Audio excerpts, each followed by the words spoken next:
Oh, there you are. Here I am. Hi. Hi. Do you remember that time the guy punched the guy in the face and then there was a big problem? No. Is there a problem? When the guy gets punched in the face, it's a problem. And why would said person get punched in the face? There's lots of reasons. Do you have a specific example that you're is We could resting in make the top one of your up. mind at the moment? Let me hear. I want to hear all about it. No, I'm just thinking of, that the time that happened. And there are many times. That it happened? Yeah. To you specifically? Do you got No, punched not in to the me. face? Oh. No. I might have got punched in the face in third grade. I think that might have been the only time I maybe got punched. I remember having a fight that went on a long time. And it went on so long that finally we were like, all right, we're done. Nobody's winning. What is happening? I punched a guy in the face once, Yeah. but I was never a person that got in fights. But there was these two junior high school bullies that kept antagonizing me. Oh, And they would, this was in high school. junior high. In junior high. Okay. And one day, two of them ganged up on me in front of their friends and were like acting like really badasses. Okay. Like, hey, Fred, like. Why were they doing that to you in the first place?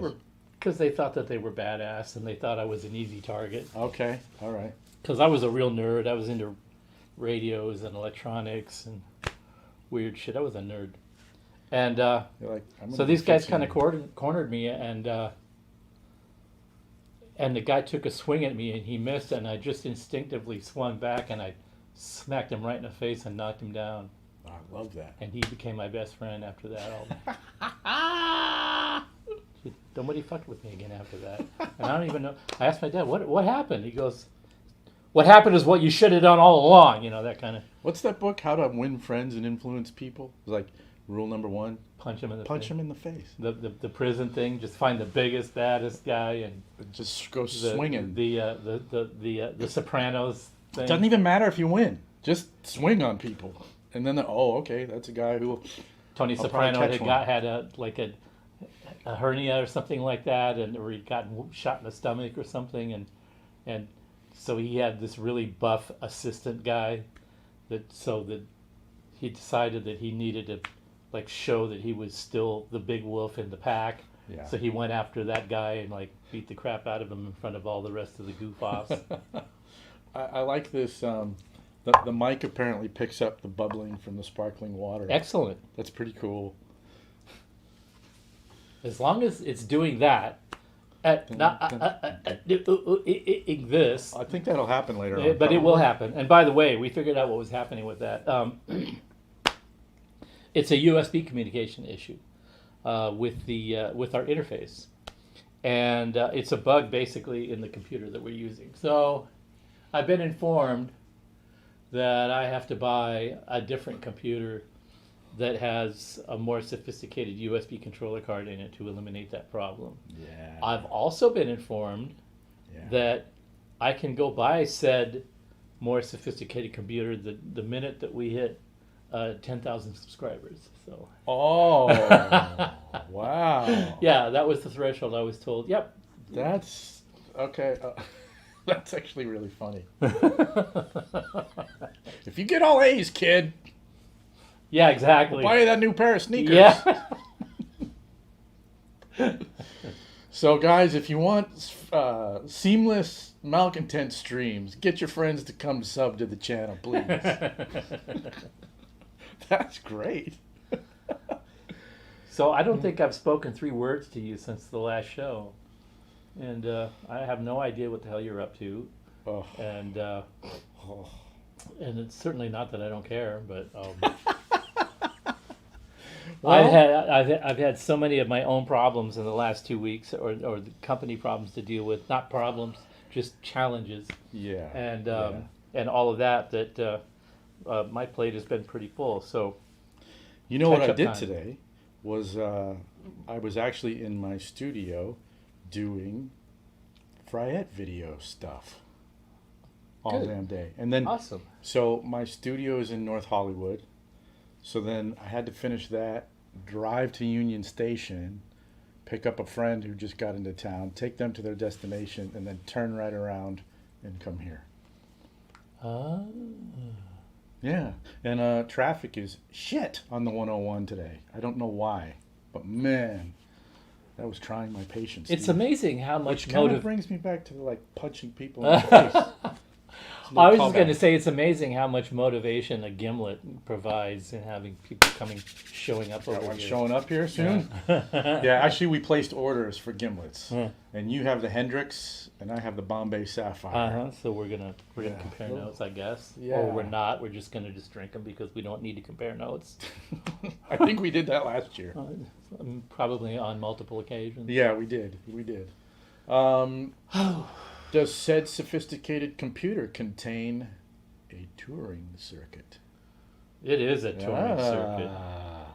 It's totally a touring circuit. So what would a touring circuit in a computer accomplish? Well, for us? apparently it's the one I'm using in a laptop. It is a pretty robust one, but you can't put a trick a multiple controller USB card in it because there's no room for that. So I remember when I was put an external one doesn't do the job because through the machine. Anyways. I'm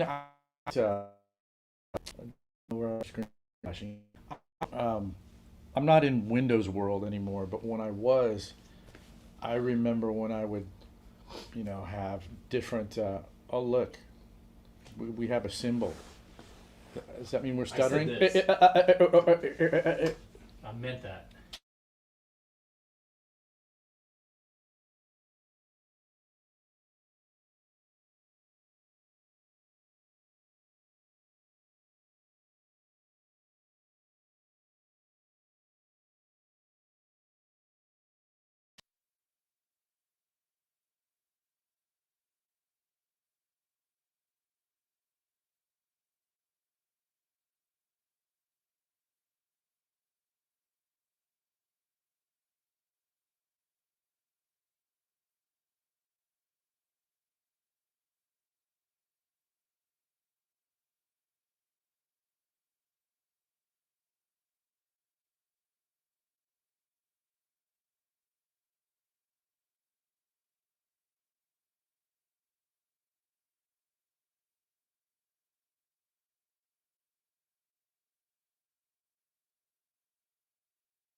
Huh.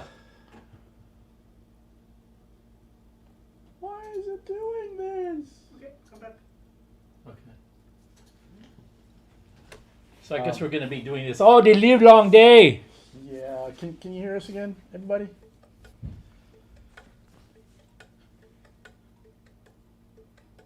The interface wasn't on 11. Can you hear us though? We're back up. Okay, thanks. So I don't know Thanks, how many Jake. times that's going to happen during the show, but it's probably going to happen about every 15 to 30 minutes. So Oh joy! we have a referee out here who I've instructed to give me this hand signal and nothing but this hand signal. Not this hand signal, not this hand signal, not this hand signal, this hand signal. When I get that hand signal, I know I have to turn off the interface and You back sound on. really triggered, Steve. I think you need another drink of the bubbly water. Come on. Cheers. No, I don't need a drink of the You're bubbly like, "I don't water. need it." I need my damn gimlet. Brendan, you asked me if I'm self-taught or did I take lessons. I am self-taught. I kind of think of myself as formally self-taught. Like I really, really, really studied. But I grew up with. I started playing guitar when I was almost 17, and I decided like before I even picked up the instrument that it was what I was going to do for a living. And I thought, well, if I'm going to do that, I really, really, really need to learn and study. And I didn't have any money to go to school for it, so I did. I did have plans, like right when I got out of high school, I thought, I'll save up money for a couple years and then I'll go to Berkeley or I'll go to MI or something. But by the time I reached that point in my life, I was already working. So I never went to school. So yeah, kind of formally self-taught. That sounds like me. I'm gonna fix amps and make a power amp prototype and raise money to do a record, and then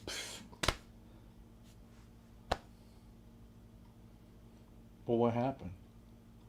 You're still going to do that record. yeah, I am actually. You just took a 30-year detour. If the interface keeps glitching, can we watch Nico-chan smash it Yeah. while we're on air? In fact, I've got another Like- camera I can switch to, and we can watch her just go roundhouse on the whole machinery. Well, I think my laptop over here, I can turn the mic on if that goes down, so we can still get some crappy audio out there Okay. while you're rebooting it. So we can do that next time. Hey, we had a question up here that I know you're not going to want to talk about it, but might as well throw it out there. I have questions too. That one.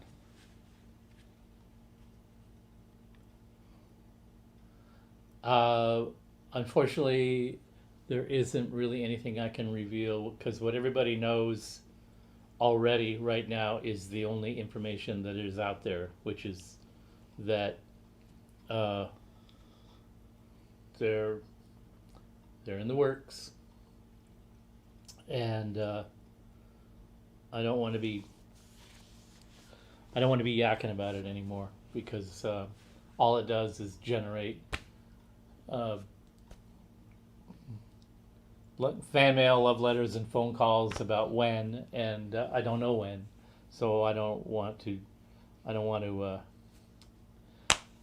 elicit more of that and then disappoint people. So I'm just gonna keep my cool and wait and under promise and over deliver. That's my new thing. I'm not gonna say it's gonna be around this time and then just keep stalling. I'm just gonna, when I'm ready to talk about it, I'm gonna talk, and I'm gonna talk loud. So Yeah, that makes sense. thanks for your patience. It'll be worth it. And there's really cool stuff that's about to happen. Yeah, that very cool You're stuff. going to talk loud about, I know. Yeah. Like a couple things that I know of that are super exciting It'll have to me. so many Sozo caps in it. It'll fucking make you hurl.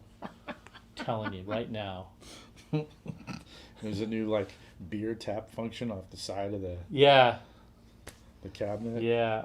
Yeah. Oh, I went on a real rampage with somebody about Sozo caps last week. Oh, really? Yeah.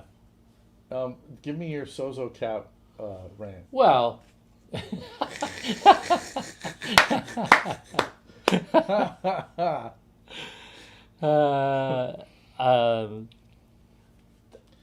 Nah, because Sozo I'll just be bashing on some poor slob that feels like he's got a legitimate narrative about capacitor behavior and what mustard caps are all about, and blah blah blah blah. You And just everybody did. knows that my position on that is decidedly different, and the only difference now is that it's not just my word against somebody else's. I have documented evidence. So So you're kind of saying this while you're also saying, "Nah, I'm going to back away from doing this," and I'm just going to coach you just one time here, and remind you gently. This show is called The Malcontents. yeah, well, I guess So rant, friend. I've ranted about it so much, and now it's just like beating a dead horse. Do you feel the energy is dissipated? You don't want to go off on Sozo caps? I need a new bullshit narrative to Let's see if we can come up with one, everybody. What's a bullshit narrative we should blow a hole in? Yeah, there must be one out there, and we'll find, if it is, we'll find it. What I did discover, I've always been of the view that power tubes don't necessarily have a sound. Yeah. The reason that you associate a sound with a particular tube is because it behaves a certain way in a certain amplifier. In a particular circuit. And it'll do a different dance and it's in a different circuit. amplifier. And I felt like I kind of shot myself in the foot when we were doing that high watt thing because of the gentleman whose 1970 DR103 we just did. Yeah. Where you could, what we did was we changed the tubes in it and distinctly refined the final tone of the amp. That was the icing on the cake. Yeah. And all of that. Yeah. And I thought, well, all right, I just blew my own narrative that doesn't really make that much difference. But then I remembered science and it saved my ass. And here's how science saved my then ass. I remembered science. One of the things we did was we set up a frequency analyzer, an audio Right. frequency analyzer. Yeah. On my laptop, and we showed everybody what the frequency response curve of the power amp stage looked like. Yeah. But we also showed it feeding the signal into two different places in the power amp circuit input. Right. How does one power amp have two inputs? Well, it doesn't. There's the stage, the gain stage after the master volume control. What was that thing called in the first stage? Well, the stage frequency itself something? is just a gain stage, but between No, but in that I'm particular getting high there. watt. I'm getting to the answer to your question. There's I'm three getting words. I'm getting to it. I'm getting to it. Get to it now! Chill. I haven't had my fucking drink yet. Jesus. Thomas Dolby. I see you, Brendan.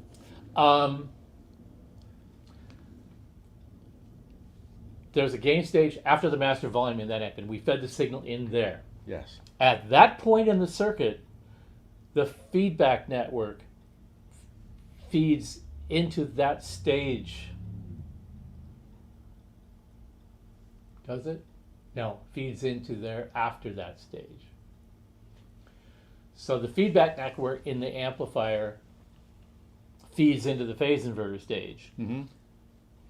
But the stage ahead of it, which is a triode between the phase inverter and the master volume, has some gain. It has a little bit of modification of the low frequency response in it, and it has a frequency compensation network. That's what it is. After that stage, not that stage, but after that stage, between that and the phase inverter input. Yeah. So we checked the signal at the point where the master volume inputs to the power amp, Right. and we got one frequency characteristic. Mm-hmm. And then we went past that stage and past the frequency compensation network directly into the phase inverter and got a different frequency characteristic, Yeah. which is what saved my whole narrative, because it's the feedback network in the power amp stage that linearizes the behavior of the power amp stage. So when you change power tubes in that amplifier circuit, the feedback network actually compensates for any differences that they might impart to the behavior. Right, because when we were like, oh wow, wait a minute, I remember listening to Yeah, both it was still amplifiers. still a little Yeah, we were doing listening tests Right. when we were like, you know what, let's do the tube swap. right, because it was still a little brighter and boomier. And when we were listening to yeah, it, of right. course, we're plugging into the front end of the amp. We're Right. not plugging in That's right. post phase inverter. That's right. That's right. That's right. So yeah, that makes sense. Right. So, yeah. So, when we changed to the EL34s, which now this is not a sonic thing so much as a behavioral difference between EL34s, the way they're actually constructed, and 68.7s, the way they're actually constructed, causes them to be, their distortion characteristic is different, and their amplification characteristic is different, and their response to output transformer is a different characteristic, and all these kinds of things. But a lot of what is different between those tubes tends to get equalized by the feedback network. However, because the EL34s have less gain in the low frequencies and high frequencies, the feedback network is less efficient at the extremities. So the difference in the behavior of the amplifier with those different tubes in it is only partly the behavior of the tubes. It's partly how the feedback network in the power amp circuit reacts to those different tubes being in there. Yeah, that makes So sense. that's what saved my ass. And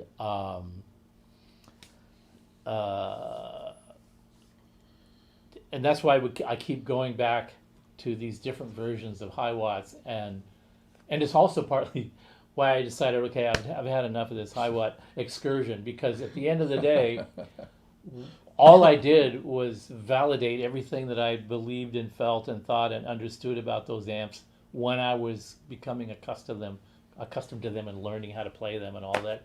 It basically just sort of gave me an educational framework underneath all of my assumptions and expectations that I'd already applied to that, right? So that I feel like I know that subject inside and out and I don't need to deal with it anymore. Yeah. And at the end of the day, I go, okay, great. I like this particular model because it does this, and it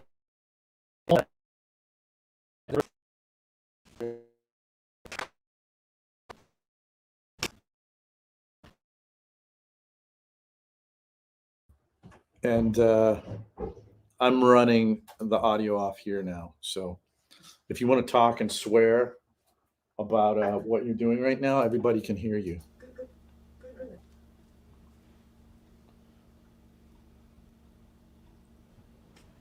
And Brendan, can you fill your caps with Gatorade, the blue stuff? What do you think? So what I'm saying is, because of all that, I've exercised all those demons, and I'm ready to move on with and applying that sort of background fill-in that I've done to all of the new designs that are coming out. And what kind of Gatorade you can put in the caps? I think Gatorade would probably be a really good electrolyte because it's got electrolytes. Exactly. Kind of like, It'll hydrate the shit out of your tone, man. yeah, kind of like, You what's that stuff? People are always complaining about these amps sound really dry. What's They that just need stuff? more What's that stuff electrolytes. that's got electrolytes in it? Pedialyte? No. Somebody will catch on to what I'm talking about. Yeah. BMO, the echo was from running two different sound sources. We're It's cut, but yeah, you got it. Brendan's on the case. yeah. I don't know what the hell we were talking about. The high watt stuff, punching people in the face. You got a haircut. Brondo, yeah, Brondo And From, Rondo, I never even heard him. from Idiocracy. It's the, Oh, that's what it was. yeah, Oh. it's like Gatorade. It's it's got what plants crave. It's got electrolytes. Yeah. What a great movie, man! What a masterpiece that was. Gee, I wonder how much I'm gonna have to bribe somebody to get my lips around a gimlet.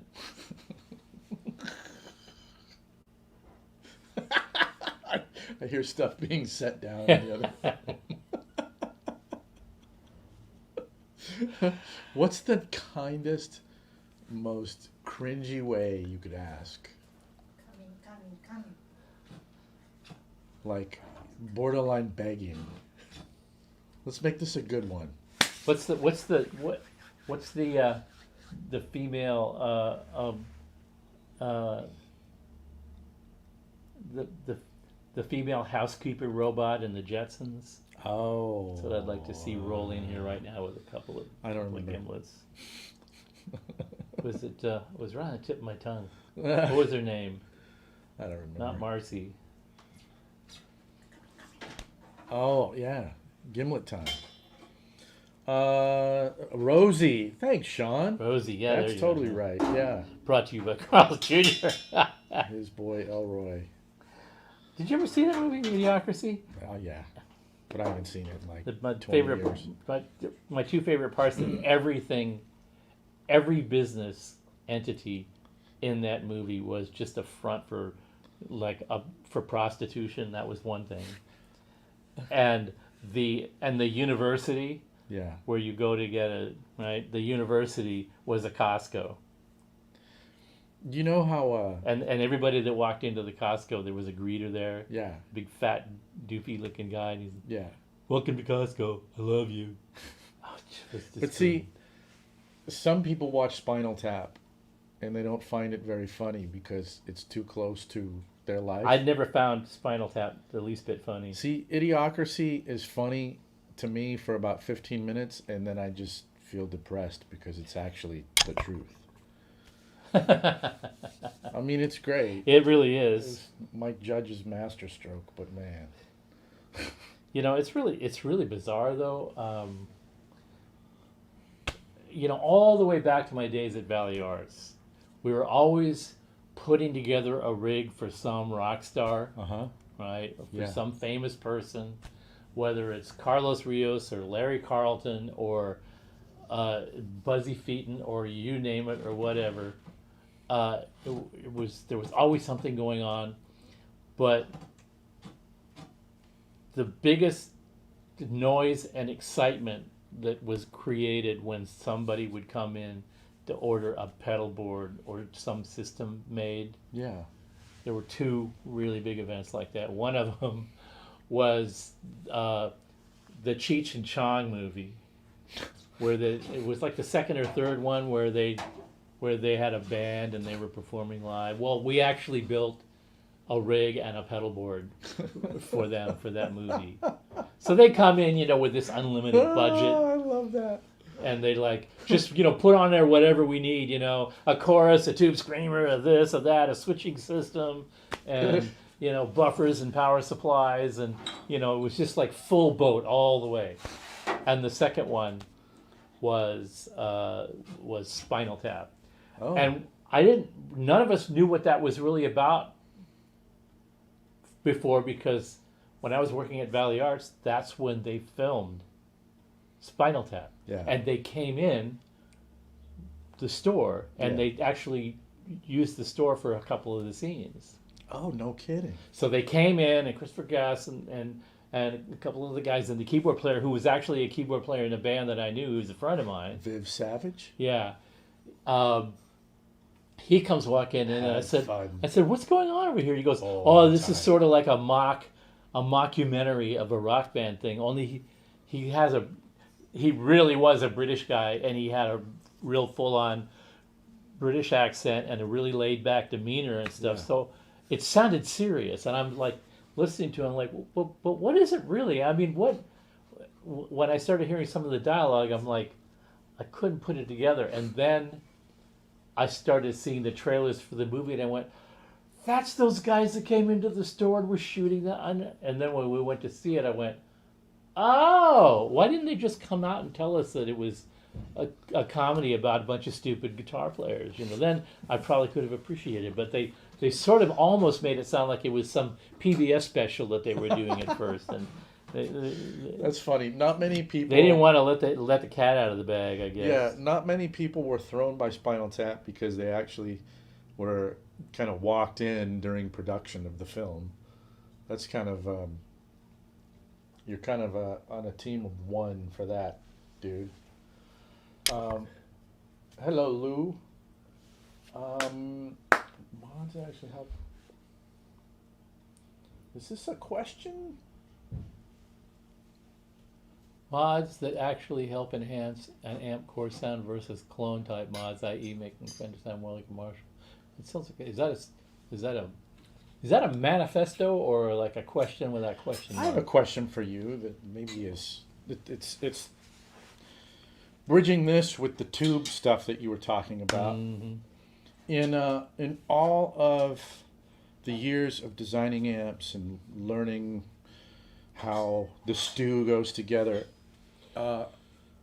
and how you have said that tubes don't have these, you know, just standalone, they don't have a particular sound. But had you tried to get the different varying tube types to behave as, like a 34 to behave like a 6L6, just to see how far you could go, and vice versa? Hey, the whole Deliverance thing was about that. Okay. I mean, what This I is wanted cool. to do, what I wanted to do was I wanted the Deliverance to be, well, it was going to be a high gain amp, but it was also going to be able to be set up as a low gain amp crank. And I had been rehearsing with this band, and we were rehearsing in a studio next to this other band where the guitar player in that band was just using a non-master volume JMP, Mhm. and it was just loud and proud, and he was just like, no master volume, none of this stuff. And you could just hear the body and the girth of that amp through the walls, and I went, okay, see, that's a man after my own heart. He's not like, he doesn't give a shit if anybody thinks it's too loud or unmanageable. He's just in there going, this is my sound, blah, blah, blah, and they sounded great. And I thought that, I thought about that when we started building the Deliverance. I went, you know what? I want at least part of the behavior of this amp to be able to stand head and shoulders, at least Go toe to toe with that thing. go toe to toe, and maybe even knock it over at Yeah, the end of the yeah. day. And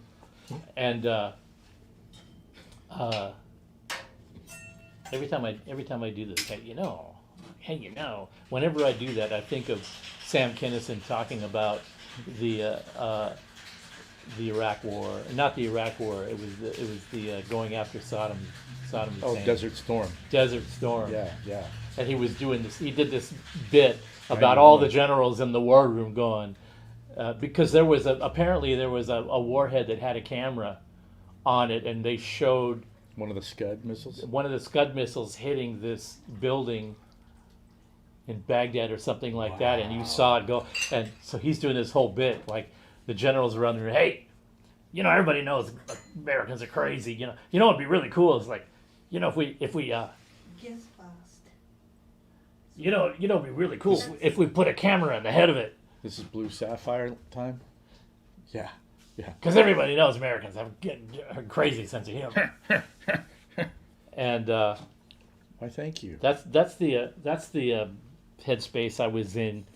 Wouldn't it be cool if we had an amp that when you played it E chord, it knocked you over like the best 70 JMP you ever heard, but then could go even a little farther than that, and then you go, that's the most amazing sounding EL34 amp I ever heard, and I'd say, thank you, by the way, it's KT88s. That was a big part of that. And so you have done this. I did do it. So when you That's what the do Deliverance say this is. kind of thing, when you do make these assertions, it's I really coming make from a them place where- operative. Yeah. Because they need to be operative. That's the only way that you can convince people that it's operative, is to demonstrate that it's operative, and that's what I did. And of course now we're paying through the nose for that because all the big power tubes are, the production on 6550s and KT88s is in a hole right now because of the.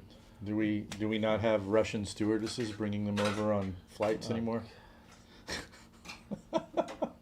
Whatever new lie they're telling about him at the moment, it's just more difficult to get 6550s and KT88. So we sort of shot ourselves in the foot by like making such a big play for amps with big power tubes. But hey, c'est la vie, Yeah. that's showbiz. They're starting to come back, Yeah. and we're starting to replenish our big tube supplies, and it's going pretty well.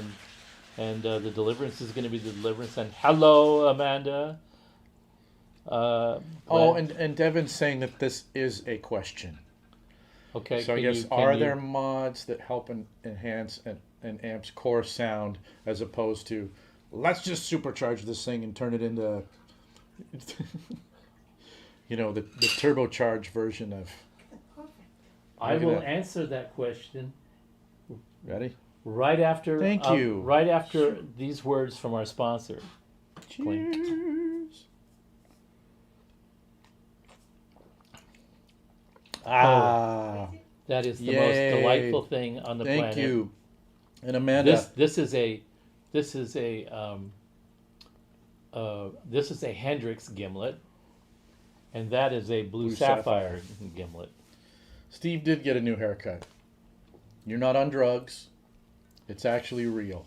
Yeah, I asked just to take a little bit off the sides, and they thought I meant just leave a little bit on the sides. Oh, yeah. So Yeah. fine. Yeah. Um, You're ready for summer now. yeah, totally.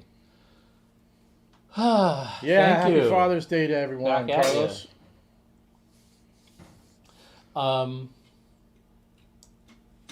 I was just talking to somebody the other day about Fender amps. You know, in the when Fender became CBS Fender, that was the time when people started messing around with amps to try to get them to do things that they didn't do off the shelf. Well, maybe, okay, hold on before you do the thing. That's a perfect example of a version of mods to get them to be more like themselves, meaning the CBS stuff, you're like, wait a minute. I Yeah. wanted this deluxe reverb to sound like that deluxe reverb Right. from 1965. Right. In 1972, they have the same name, they're not the same. So that would be modding to make it more like itself in a way, right? Yeah, but you know what's ironic?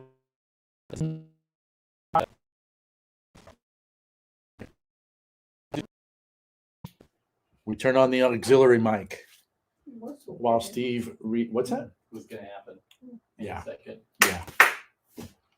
You can see it. The screen jumps and then the interface needs reset. And then tell me when you're back up and I'll turn the dumb mic off.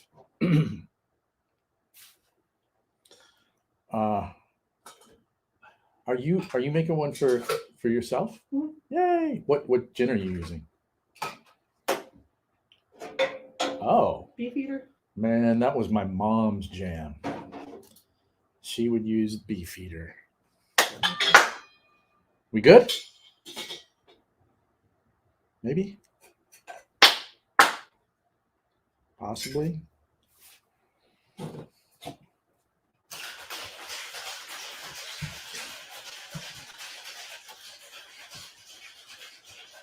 You should come in here and do that as a performance.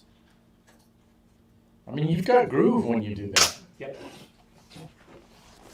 It's kind of like you're a drummer or something. I was telling somebody the other day that in the process of transitioning into CBS Fender, that CBS had inadvertently created their own worst nemesis, the pre-CBS Fender, Well, yeah. that they had to compete against. They had to compete against themselves because Exactly. in the process of doing what they thought was evolving the designs and evolving the brand into the next realization of what they were going to be, they incited the ire of every guitar player on the planet that was already used to the good stuff.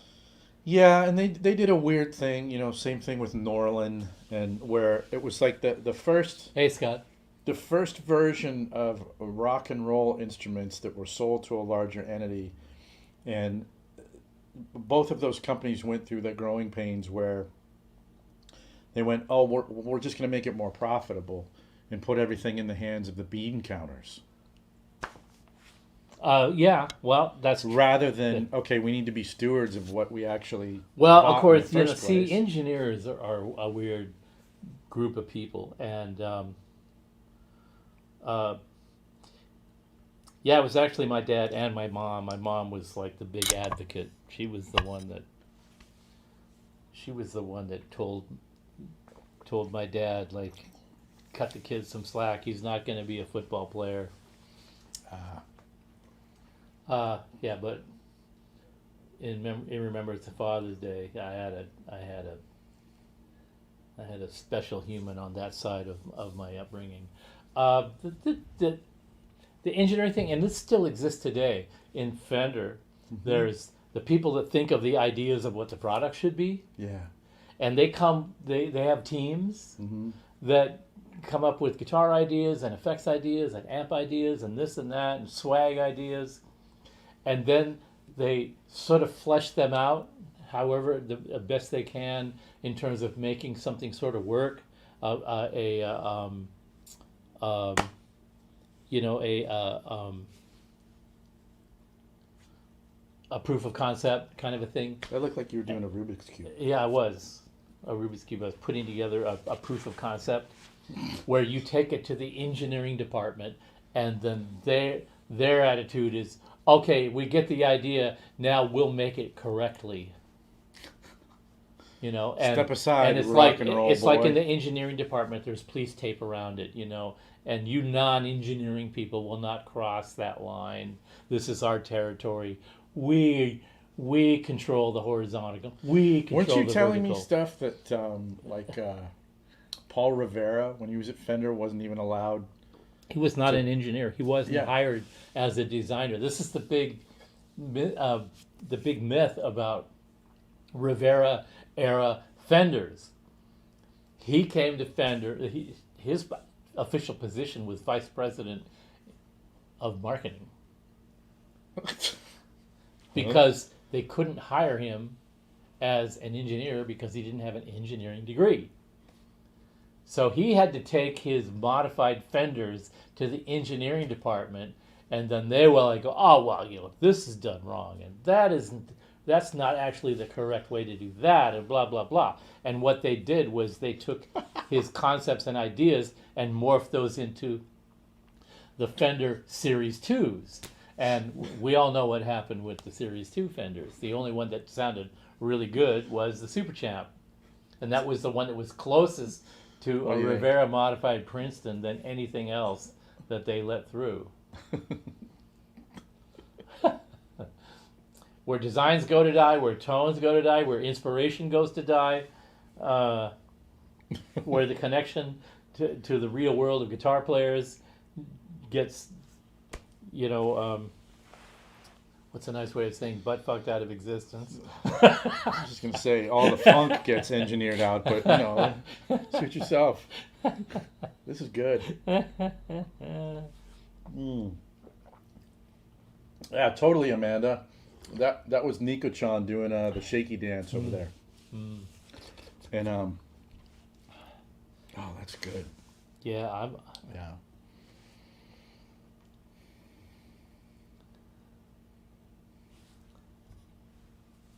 no one wants to buy my 82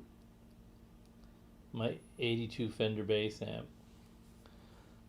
Hey, just be happy that you don't have a 1968 Fender solid state bassman. It's a sight to behold. It is a sight to behold. They did a solid state amp in Yeah. '68. Yeah, Huh. yeah, baby, they did. Wow. They made a. Here it is. What? Okay, what's scale on this? This looks tiny. It's about Wow, no kidding. this big. It's like a little lunchbox. It's a little bass amp. thing. Yeah, And I love they had the nerve to call it a basement. yeah. Oh, this is great. Is this a clicky knob where it says Yeah, style? yeah. There's the, And and one of the positions is guitar. man. I wonder if I can make this show up on the camera. Is that the Zodiac series, like Scott's saying? Can you see that? Yeah, you can see that. So that thing is about probably 12 inches wide. Wow. That's 8 inches tall. Is that what you were thinking of, Scott?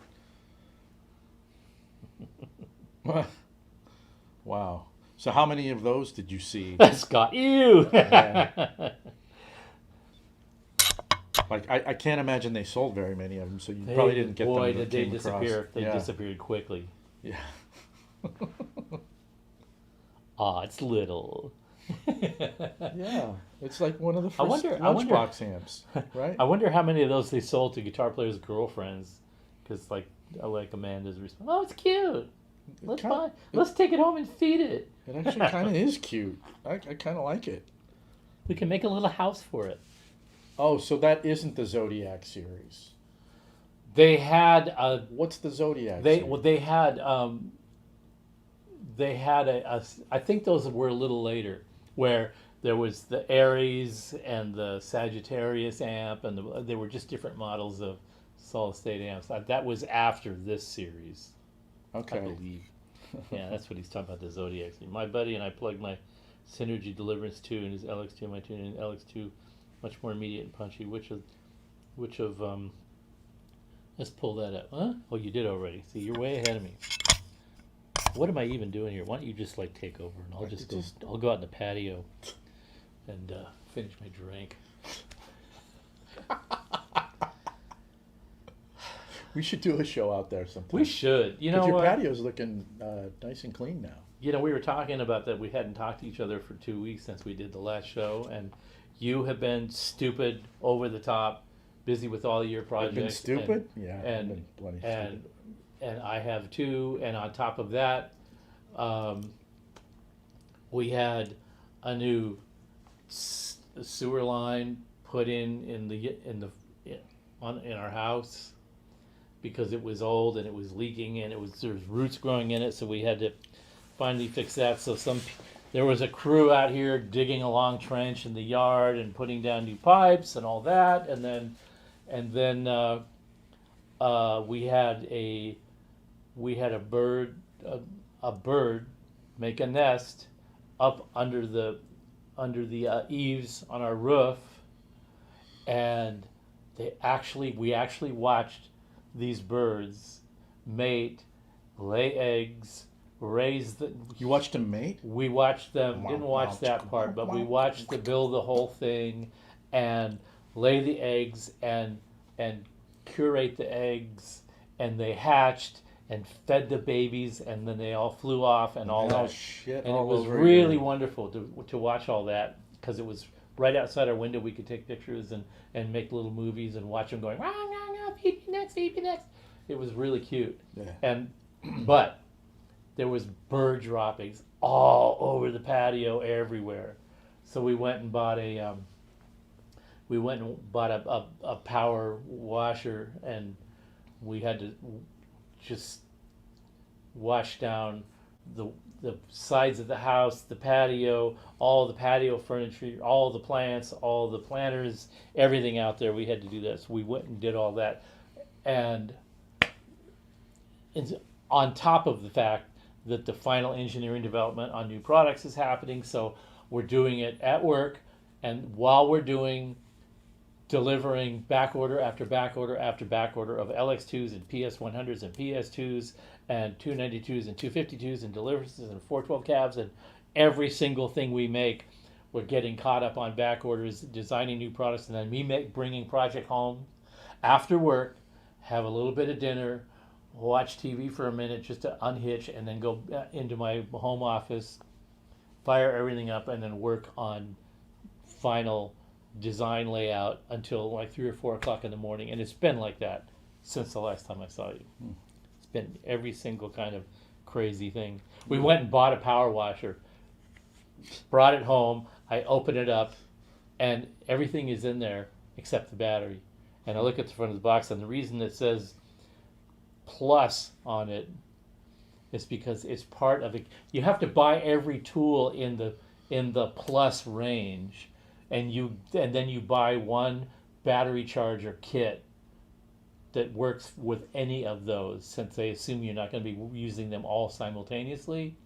You have one charger that has this 18-volt battery, and you use it in this device when you're using that, and you take it out and put it into, interesting. a saw and a power washer and a drill or a this or that, all these different tools.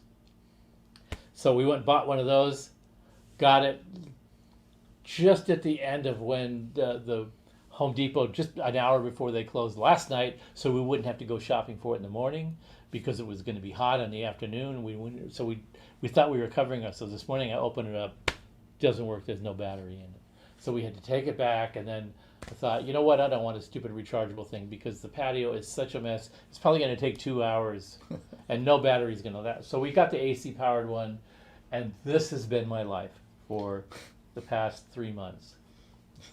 So I need this. I haven't even been drinking because I can't spare 5 minutes to either oversleep or have a headache or any of that stuff. I just don't. It's not. That's funny. I haven't got the bandwidth Right. to process alcohol. Yeah. That's how crazy it is. But Yeah. I'm indulging myself tonight because I got everything all done out of my way, and also pre-production stuff, that the part that I needed to do for the team so that they can finish it all up on their own. I did all that so that I could sleep in Monday Hey. morning and sleep off a hangover.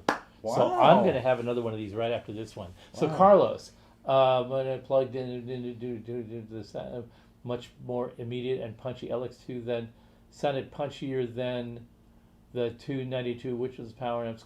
All right, it's about volume. That LX2 more closely approximate the real deal because the LX2, both channels together, is 100 watts, which is closer to the Deliverance 2, which is in the range of 100 watts if you're running the LX2 mono. The 292 is a 200 watt amp. That means it has a bigger power supply, even though it has the same tubes as the Deliverance, and the LX2 has 6L6s. See what I'm saying about the tube thing? It's not about the tubes as much as it's about the behavior and the design and the function of the amp. The 292 is a 200 watt power amp, almost twice as much power. This one.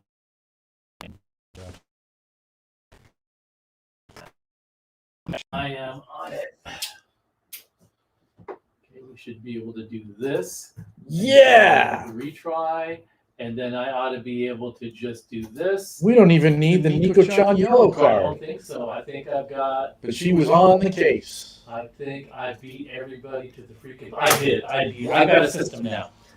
I can get it back up and running in 15 seconds. You know what that is? That's like Chewbacca, like going back and working on the Millennium Falcon, so we can make the jump to light speed. Well, it's either that, or Not. I get a sledgehammer and I just raise everything in the fucking room, and That'd be kind of fun too. and say let's go down to Robin Hood and just like tear the place apart. So much for the Malcontents. Yeah. We did that for a while. Yeah. No, we don't.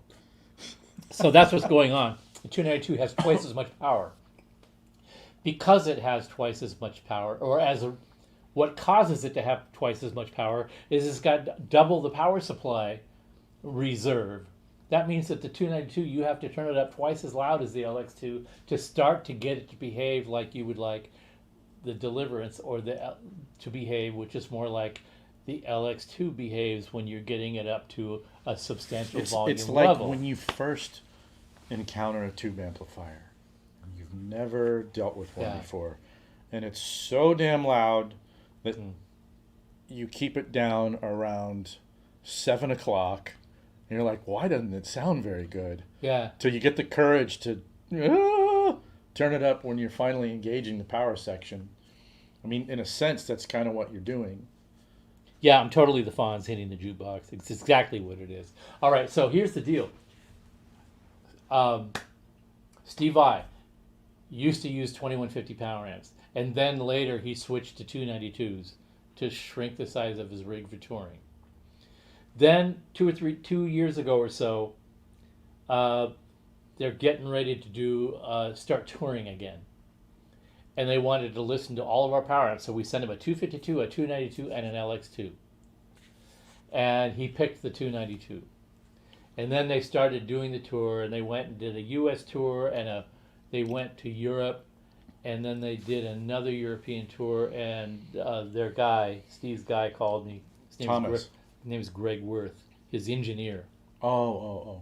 Greg calls me, and he says, you have this smaller power amp. Can we hear that?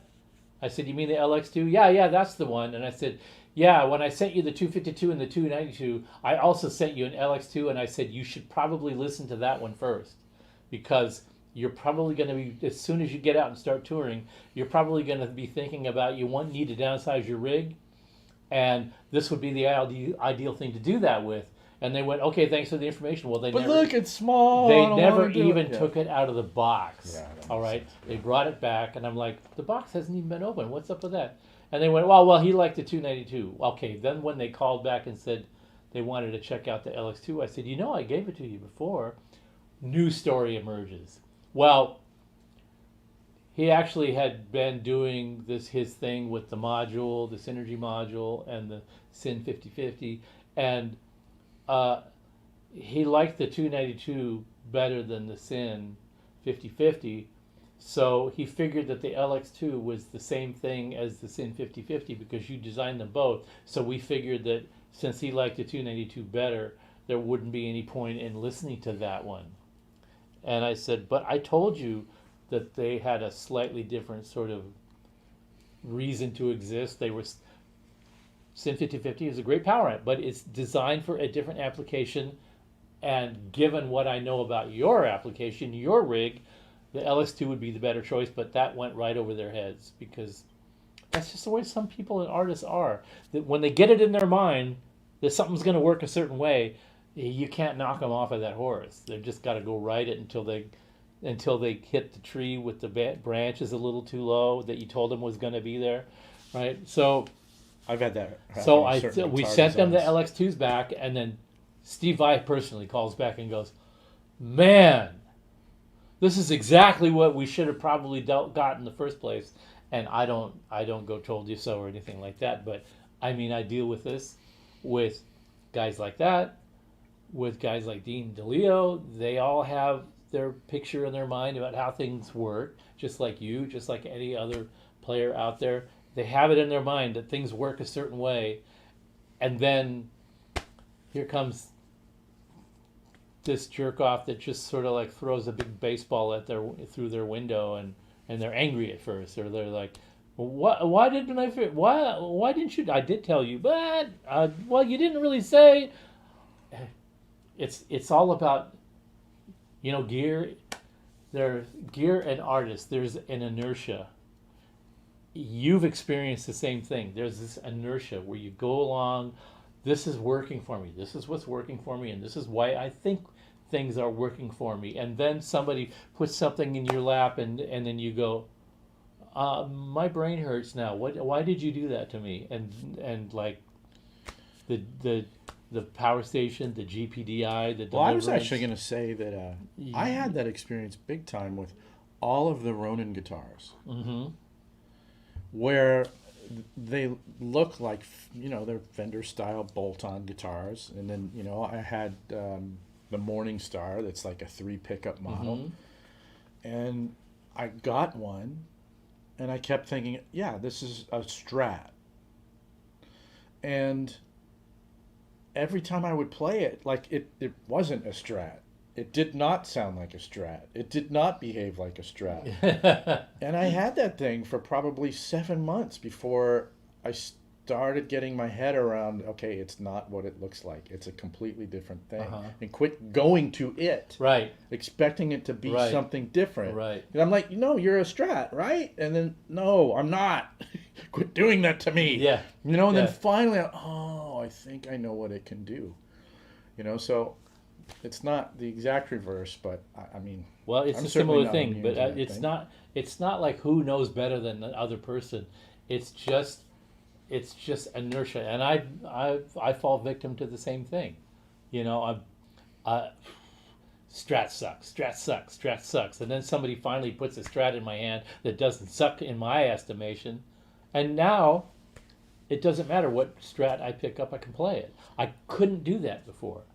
I had to have my DNA rearranged by a Strat that, I don't know, it struck me on enough different little levels to break me out of to break that inertia that I already had psychologically built up about that I don't like Strats. Yeah. Once that was broken, that spell was broken. Yeah. And I could pick up any Strat, and even to the point where somebody would go, man, you get a really great Hendrix vibe out of that guitar. I can never get that guitar to do that. Well, if you'd have met me 5 years ago, you would not have said that. You would have said, yeah, you're making that thing sound just as heinous as I do. That's funny, because when I met you, you were kind of on that train.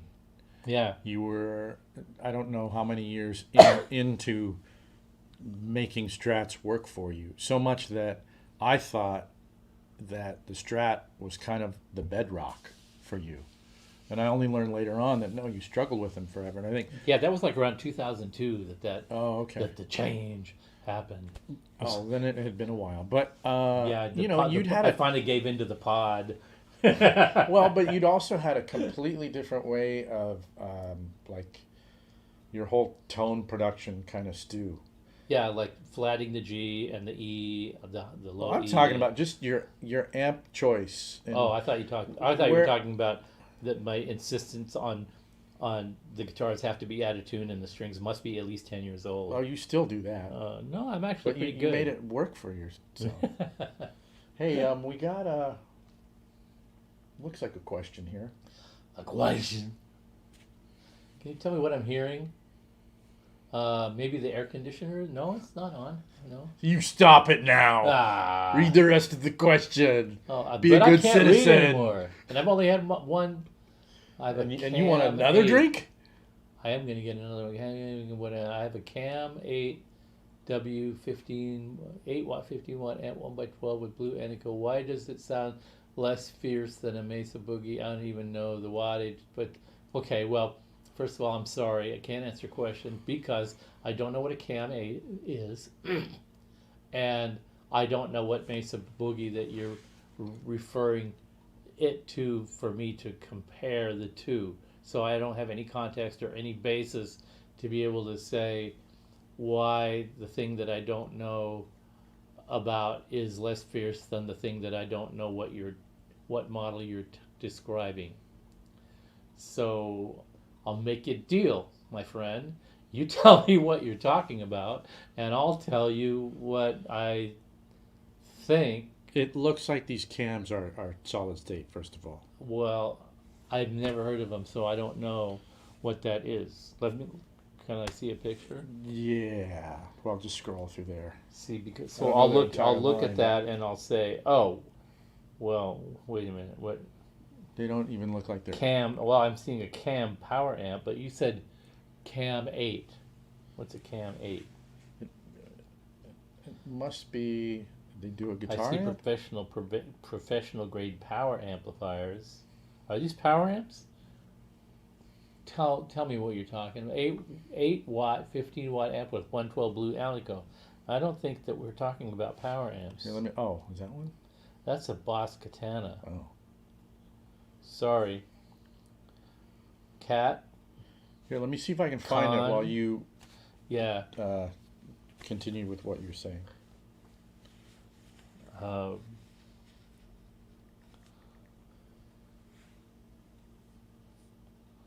Sorry. I always adjust the stuff with my ears. Here's the thing, Scott, about relying on your ears to lead you to where you need to go. This whole big episode, the whole big process of evaluating amps recently using an audio analyzer and all that.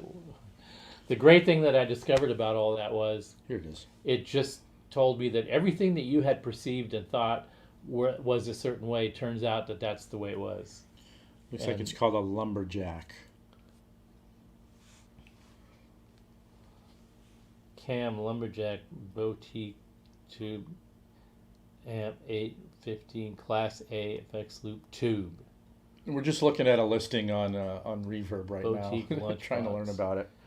And even looking at that, I can't tell you what it honestly is, besides being tan colored. Yeah, I mean, I don't know this amp, so I don't know what it does or doesn't do or why not. But let's talk about what Mesa. Then a Mesa Boogie. Why does it sound less fierce than a Mesa Boogie? Okay, why don't you tell us which Mesa Boogie you're talking about, and then we'll come back to that question and answer it, or try to, or at least pontificate on what we think we're trying. You're trying to drag out of my getting progressively more caved in brain cells. Have I seen this green guitar before? It doesn't look that familiar to me. I don't know if you've seen that guitar before. Should we talk about guitars now? Yeah. Oh, wait a minute. Are we still on?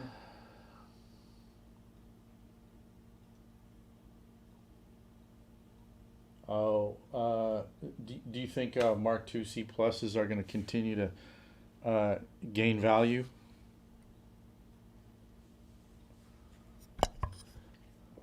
I don't pay attention to that stuff. Okay, next week we're going to have two special guests on the show. And we're going to talk about a lot of these things. About the perception of the state of tube amplifiers out there, and all the knucklehead, truly clickbait, excessive videos decrying the death of tube amps and blah blah blah blah blah. So you'll find that really interesting. So But you have a don't- 2C plus. Yeah. The price of these has doubled. Do you think this is the type of amp that can keep gaining value, or should I sell while I can? Yeah, I can't answer that. You know, it's just like if you ask your stockbroker, should I keep buying Tesla stock or should I trade it all in and get Rivian stock instead? I would have to be a professional stockbroker, and then I would answer that question, but I would also make you sign a document that everything I said you understand might be complete bullshit, and that and all I'm doing is giving you my best opinion. And if you cash in your 401k based on what I told you, and then you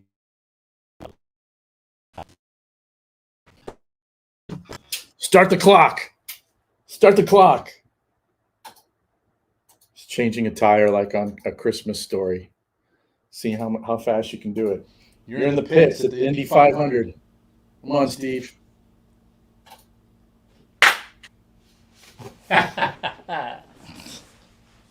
10 seconds. Booyah.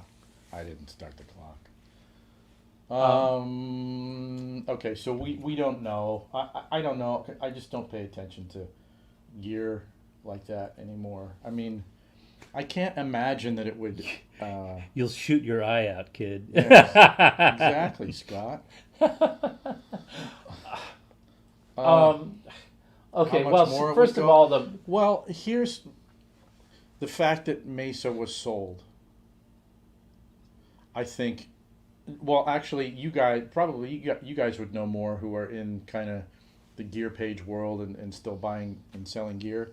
Like, has the sale of Mesa caused all boats to rise? Like, is there such a thing as a pre-Gibson Mesa bump on used stuff? I don't know, but here's first of all, there's so many things going on. mm-hmm. There's the change in the economy, the recovery of the recovery of the marketplace, the recovery of shipping and logistics, but still there's a lag in being able to get quality stuff. There's new manufacturers or existing manufacturers that are trying to cash in on a new sort of feeling out there in the marketplace that people are willing to spend money for good stuff. Who has the good stuff? And then there's the talk about, just like with the Mark II C Plus, the old stuff is better than the new stuff, or I didn't like the Mark 7, I like the Mark II C Plus better. If you ever watch Antique Roadshow on PBS, that's a perfect example of a thing where why you have an affinity for the things that you have is what establishes their value to you and you only. So there's a You sure are proud of your amplifier there, Steve. well there's the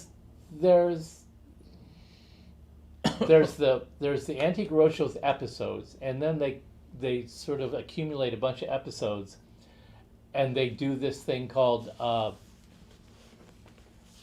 they repackage episodes of Antiques Roadshow from years and decades past, and they show a segment from like 10 years ago where they were talking about a particular thing. Somebody brought in something that was worth $50,000. Yeah. And then 10 years later, they talk about the thing and they talk about how the market has changed, or how the perception of, like French provincial versus craftsman type furniture or something like that, lamps, whatever. And then you watch to see if, okay, in 2010 this chair was worth $20,000, and in 2023 you're waiting for the new assessment. Does it go to 25,000 or does it drop down to 5? And that's the real pull of it. And so much is made about the dollar value of things, but what's most important about it is, do you hang on to it because you just love this thing and you're never going to sell it anyway, so it doesn't matter how the market fluctuates? Or did you buy it as an investment vehicle, and if you did, you have to be tracking the behavior of craftsman furniture over a 10-year period to know when it's time to get rid of it, or whether you're just going to keep it. I have a really nice arts and crafts dining room table that I bought in the mid to late 80s. And I don't really care how much it's worth. I bought it because I loved it, and I'm never going to sell it.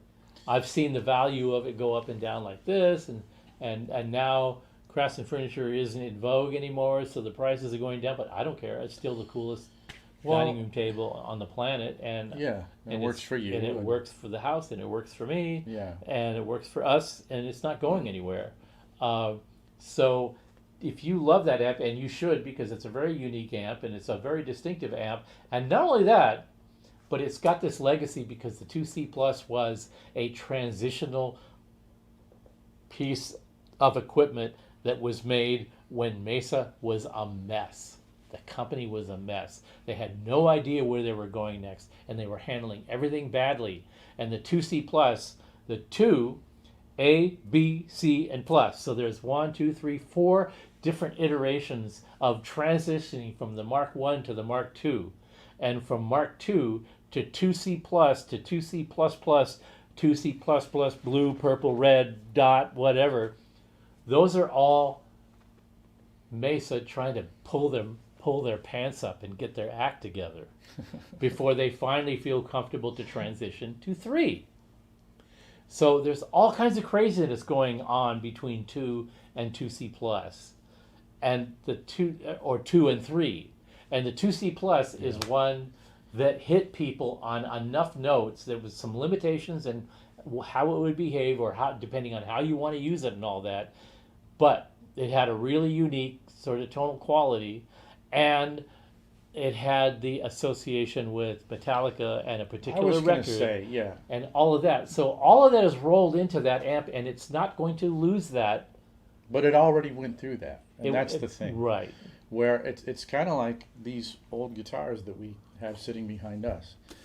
The market drivers that really push that amplifier through the roof already happened. And unless somebody who is of this current zeitgeist comes along and makes something new with that particular and you want to see them at an arena, and they had 26 of them on stage, yeah, and boy did they rock. Yeah, you know, because here's the thing about because didn't Slash bring back the all-time worst Marshall ever created, the Silver Jubilee? Yeah. I mean, now everybody thinks it's this magical Triceratops or something like that. Yeah, but the thing is that where was I got lost.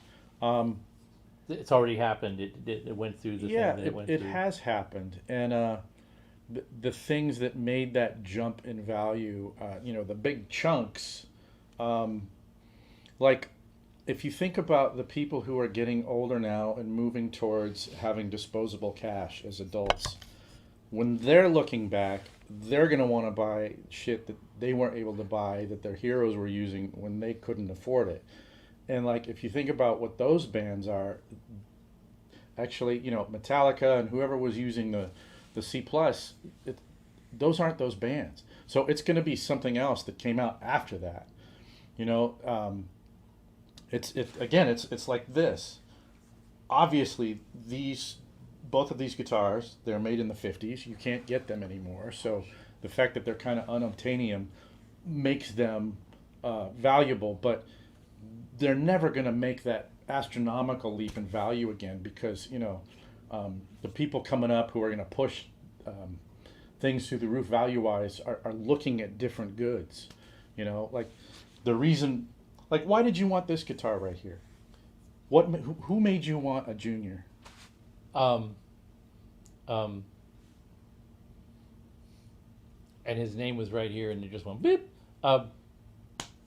Wasn't Steve Marriott. Oh, okay. Steve Marriott. How many kids are listening to Steve Marriott? Nobody. Right. But at that time, first of all, Steve Marriott had this incredible voice. He's like 5'2", weighs 98 pounds, and just has this set of lungs and pipes like nobody's business. He was such an amazing singer that he was supposed to get the gig to be in Led Zeppelin, and he was in the Faces, and the Faces manager went to Peter Grant and said, if you try to co-opt that's right. Stephen Marriott, You won't have fingers. you won't have, Jimmy Page won't have any fingers left. That's right. And they went and got Robert Plant, and and then Zeppelin immediately went and covered a version of a classic song the way Steve Marriott did it. And Plant, it's an early recording, you have to dig it up, but Plant went out of his way to sound like Steve Marriott. And that's how he got the Zeppelin gig. That's funny. And but he's this little scrawny guy with his great voice. But what I really dug about him is he just had this really rudimentary guitar that sounded fantastic in his hands.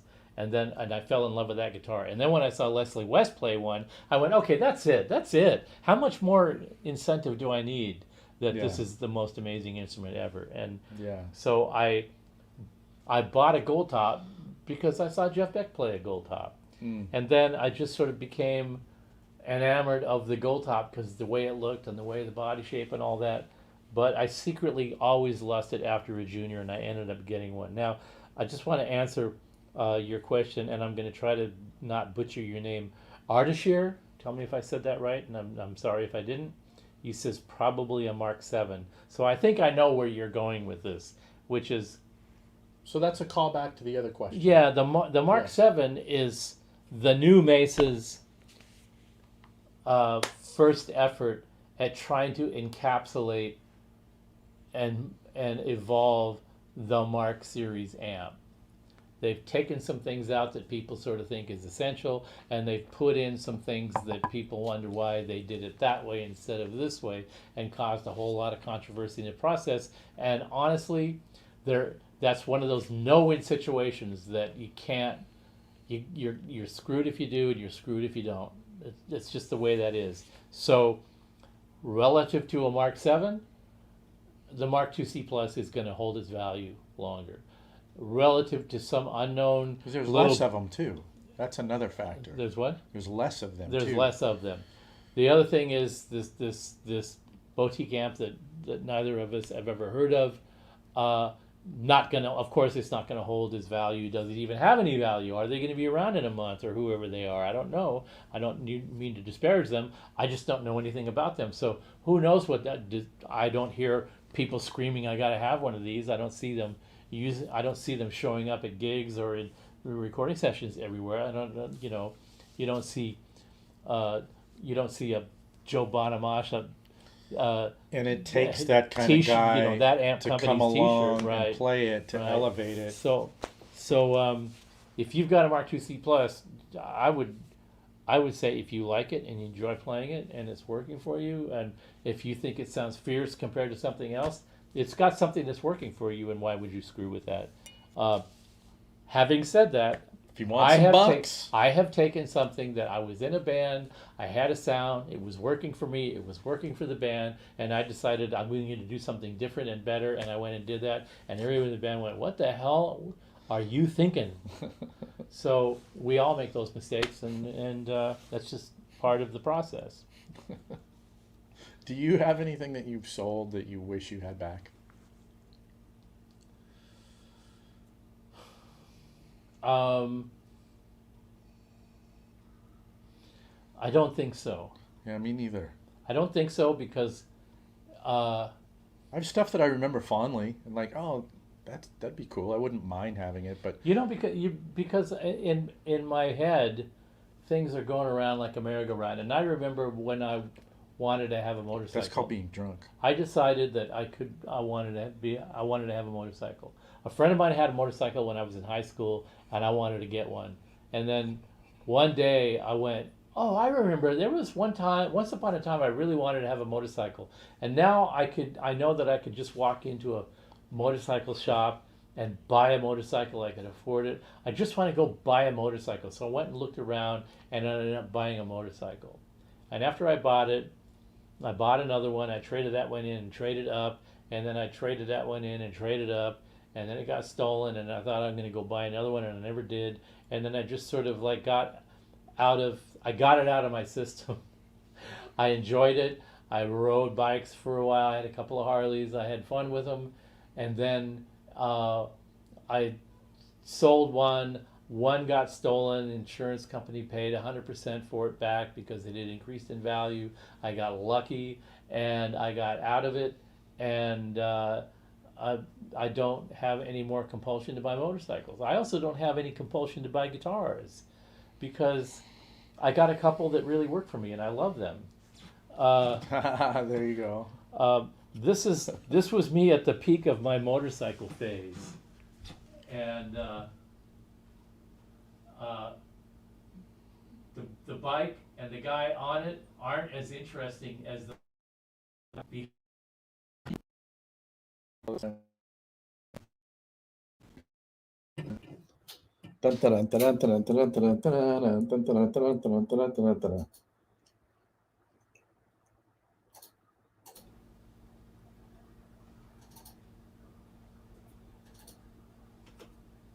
Oh, more?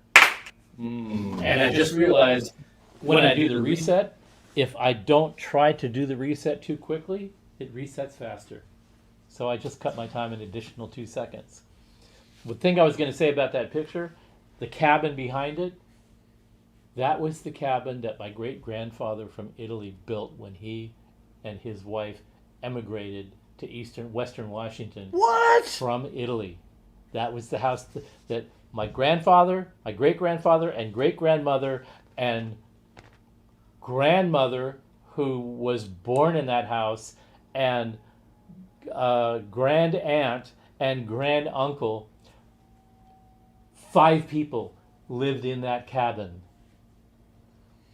And that cabin, I've had Nambus that were bigger than that cabin. It was, I think it's like 10 by 20 or 20 by 25 or 20 by 30.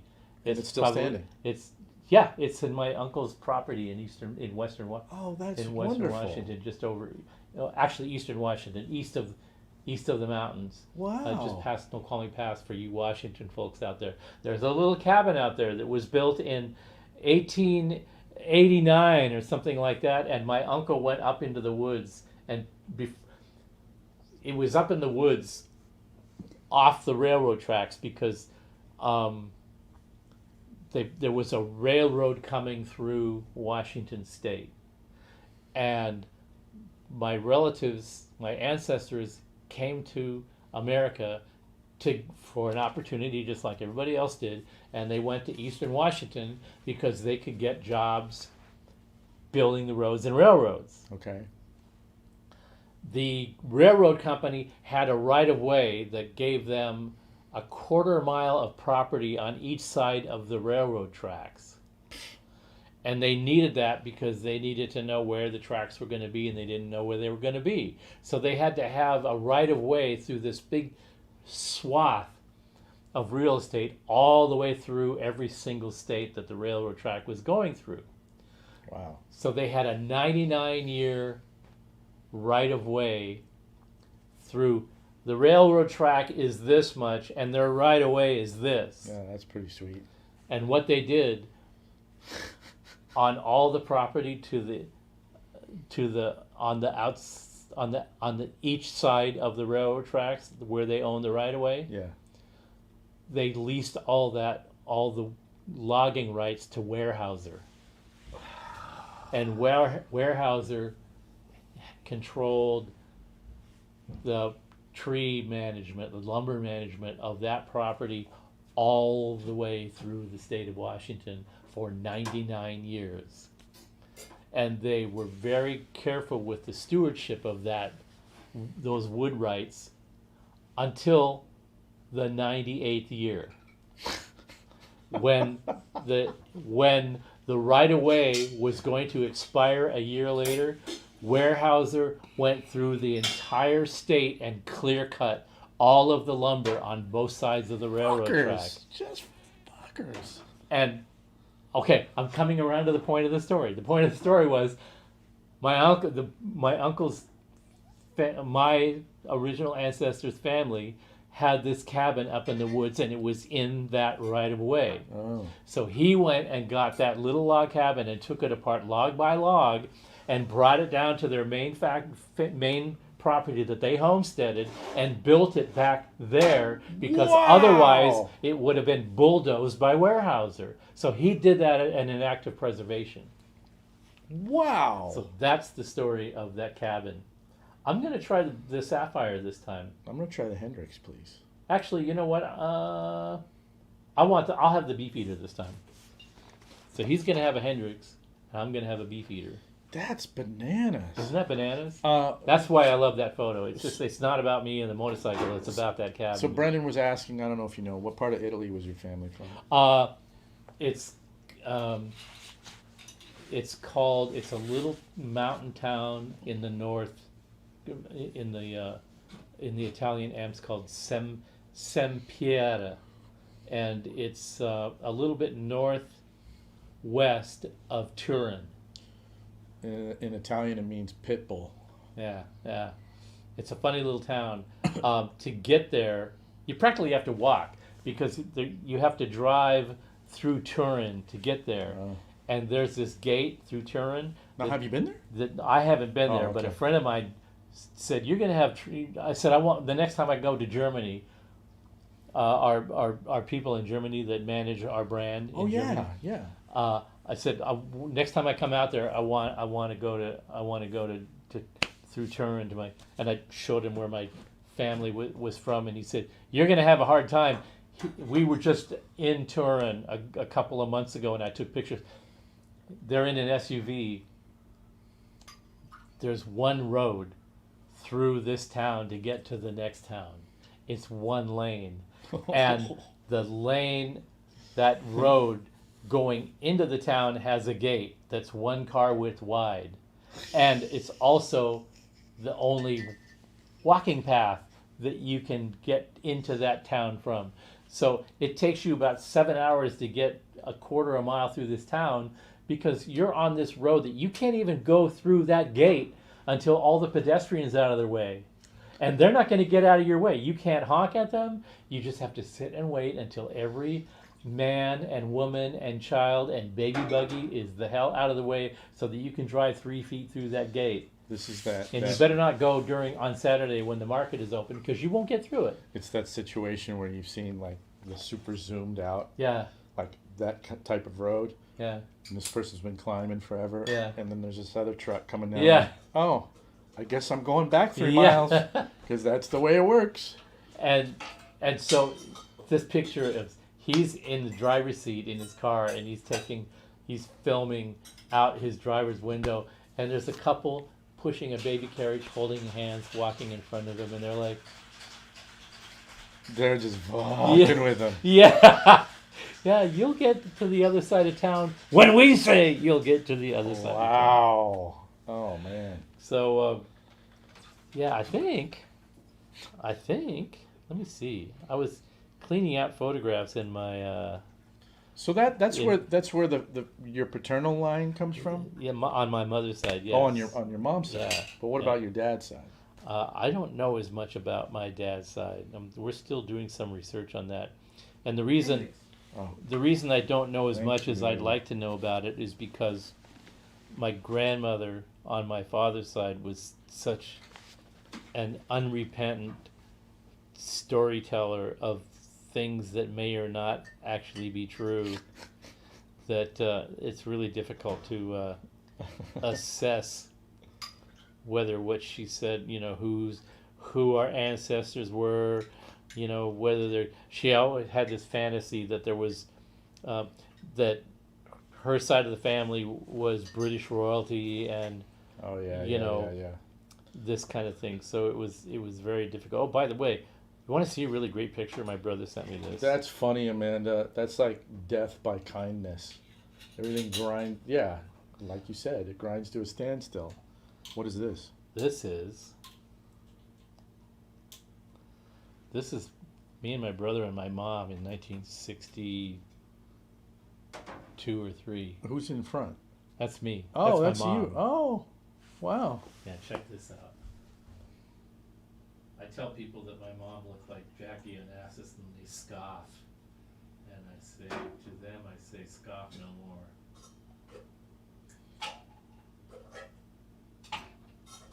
Here she is, folks.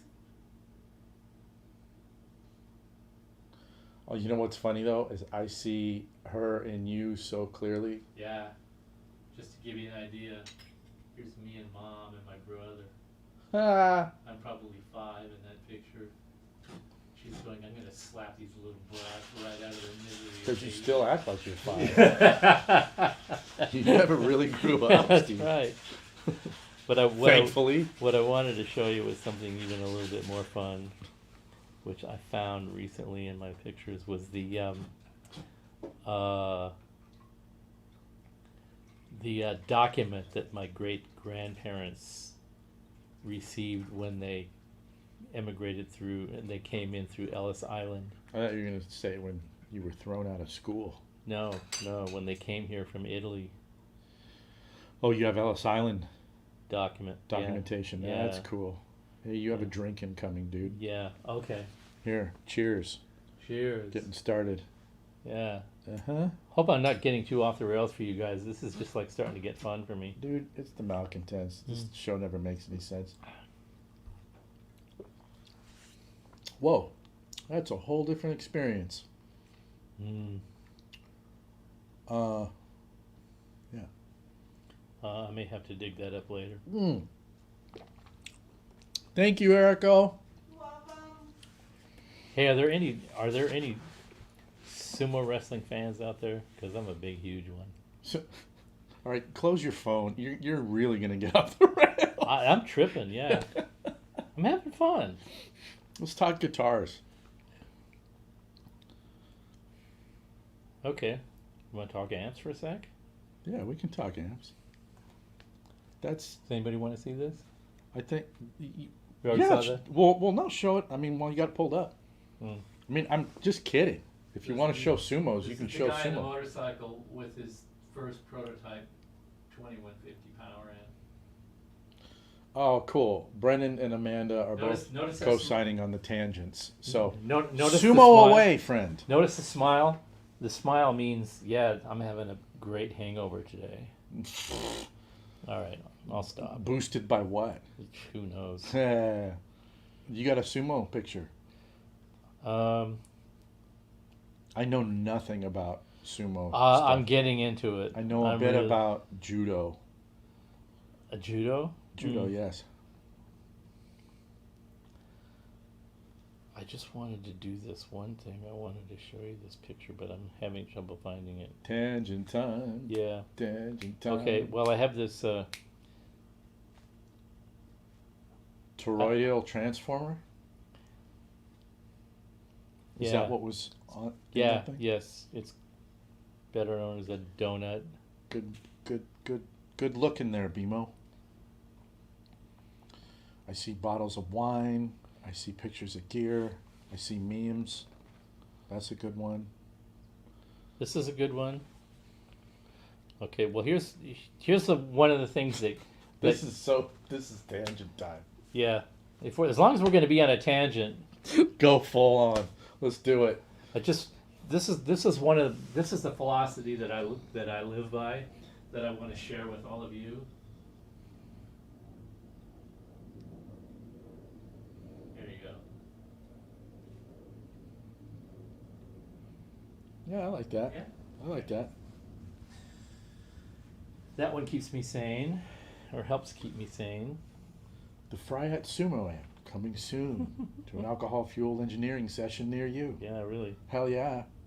Hell yeah. If only we could get paid by the tangent. Amen.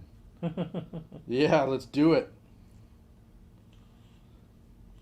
All right, I have a great picture from the Sumo Stadium in Fukuoka.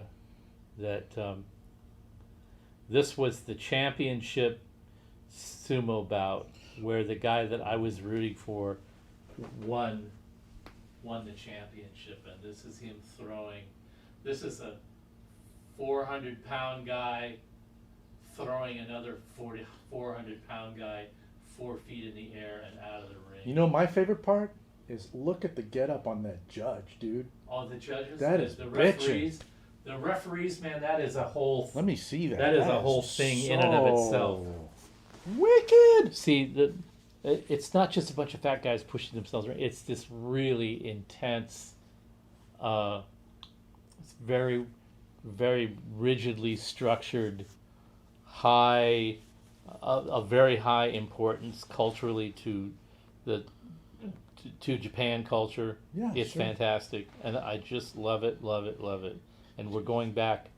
Did you see Amanda's contribution here? Amanda. To be fair, Joe, the farther the change, the more likely I am to contribute some actual helpful knowledge. So Great. to that, Bring Amanda. Bring it on. I want you to start the next tangent. You are invited. Okay. Indie pit stop. Let's go. 1,000, 2, 1,000, 3, 1,000. I'm going too fast. Is the pressure on, Steve?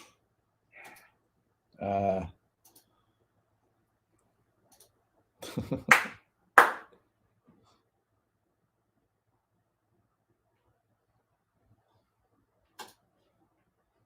like watching two men try and force the earthquake out of the other. I never heard that before. 7 seconds and counting. Oh, something new's happening over there. What's going on? Sometimes it's not quite as cooperative. Oh, okay. I had too many free passes. So you got a tangent for us, Amanda? Bring it on. Because if we don't get another tangent, we're just going to have to get back kind of close So to I what we think normally I talk think about. 7 to 10 seconds is my average. So I think I'm doing pretty good. Use Two-pack turned two- to a Fender or a Vox got me close enough to an 800. Oh, okay. I know what you were talking about. Cool. Hughes and Kettner made some pretty cool stuff in the 80s. In the 80s? Yeah, they made some really unusual, weird stuff in little boxes.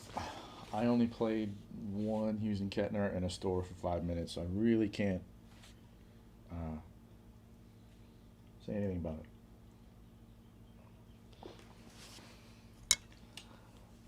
I don't even know what to say to that, but thank you. Oh, Jesus, oh no, I don't. One thing I do really well, and the other one not so much. Okay, Steve, that is funny. That? Wow, you just zung that in there. It's like, that was a curveball. That might be one of my favorite things you ever said. See, I'm telling you. Those gimlets do the job. You know, the funny thing is, they won't know which one you're That's talking right. about where. Which one Exactly. goes where. Exactly. Hey, you luck out. Every once in a while, you go for something and you. Oh, this is good.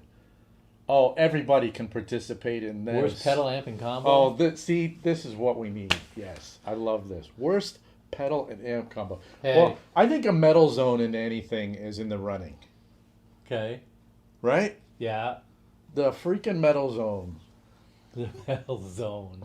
Yeah, the metal zone. I mean, the first time, as soon as you call a product a zone.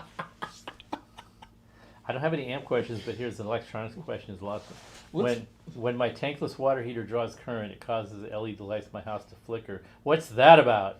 Okay. Wait a minute. No, we'll get to that. You must contribute. I will. But this is close to my heart right now because I have a tankless water heater, and we had, like I said, we had our sewer line replaced this week, and I told the guy, the plumber, I said, by the way, I have a tankless water heater. We got it 2 years ago or so, and they have this maintenance routine that you're supposed to do every year. And we've had it 2.5 years, and I haven't done it. So, do you know how to do it? And B, will you do it? He says, yes, I know how to do it. I have the equipment, but I don't have it with me. I'll bring it back. I'll come back next week with the pump that I need, and I'll do it, and I'll show you how to do it. And he says, but I'll tell you honestly, nobody does that every year. Nobody does the tankless maintenance every year. Yeah. And I said, oh, really? And he goes, yeah, I have one client that's had one for 11 years, another guy that has one for 14, and neither one of them have done the maintenance yet. And they're still working. I went, okay, all right, whatever. But it's a new unit, relatively new, and I want to maintain the warranty, so I'm going to do it at least a couple of times. And he says, oh, yeah, okay, I'll be back. As far as they do, when they first turn on, they draw a lot of power. And when we had ours installed, we had to have a special circuit back to the power panel to handle, they don't really draw that much current continuously, but when they switch on and off, they have this big current spike. So your wiring has to be spot on in order for that to work properly. So if you're saying, you never thought you were going to get this answer, did you? When it causes the LED lights in my house to flicker, what's that? That is Mark. that is the turn-on transient of your tankless water heater, just momentarily, and I'm talking about microseconds, sucking up all the power out of your panel. Just this is like a printer will do that. And the only thing, you won't see this when an incandescent bulb because they don't react that quickly, but LEDs do. So LEDs will indicate that the current went away and returned, and you'll be able to see that in the form of a flicker that regular incandescent bulbs won't do. Incandescents will register when a printer fires its thing up. You'll have that whole draw for a second. Right. Like, shit, what but happened? that's a longer duration transient. Yeah. All right. So worst pedal and amp combo. See, this is why unfortunately. Oh, you can't contribute. I can't really contribute because you don't do pedals. I don't do them. I don't do them consistently or effectively enough to have a dog in that fight. Basically, is what you're saying. Wait a and minute. You're right. Stop everything, Michael. You're shitting us, right? That Derek Trucks has used the metal zone? Like, that can't be real. And by the way, for fun, I plugged a metal zone into a Jazz Chorus 120 before. And that, to me, was the worst pedal and amp combo in my experience. Yeah, but tell me about Derek Trucks in the metal zone. Boss metal zone into a pig nose. Well, see, if you're just asking for trouble, if that's what you're doing, metal zone into a PV decade again. You can just skip the metal zone, and you're already in trouble with the pig nose. Hate the metal zone, but the guy from Biffy Clyro and Derek Trucks make them sound great. Okay, well, that's probably because they have them turned way down. Dad joke. What kind of maintenance should people be doing on their amps? Great question. Depending on the amp, depending on the person, depending on their budget, depending on how much they give a shit. There's all kinds of ways to approach that question. But why Silver Jubilee is the worst Marshall ever built? Isn't that a JCM 2000? Nope. It is an animal unto itself. It has an overdrive circuit where they were trying to sort of emulate what Mesa was doing, and in their infinite wisdom decided to do it with a diode clipping circuit, which sounds like ass. And the only reason anybody takes it seriously is because Slash somehow makes it work, and that's in our industry. There's always somebody that will take the worst guitar, pedal, amp, speaker cabinet, and technique, and lay a marker down for everybody. They make it sound Yeah. like. And if you're one of those people, hats off to you. And Jack White, perfect example of one of those guys that To me, says, Dimebag. I'm going to do everything the most hateful way, the most uncool, unhip, incorrect way possible, and I'm going to make you MFers eat it. And that ethic I can relate to, and I love that. And I love Jack White because of that.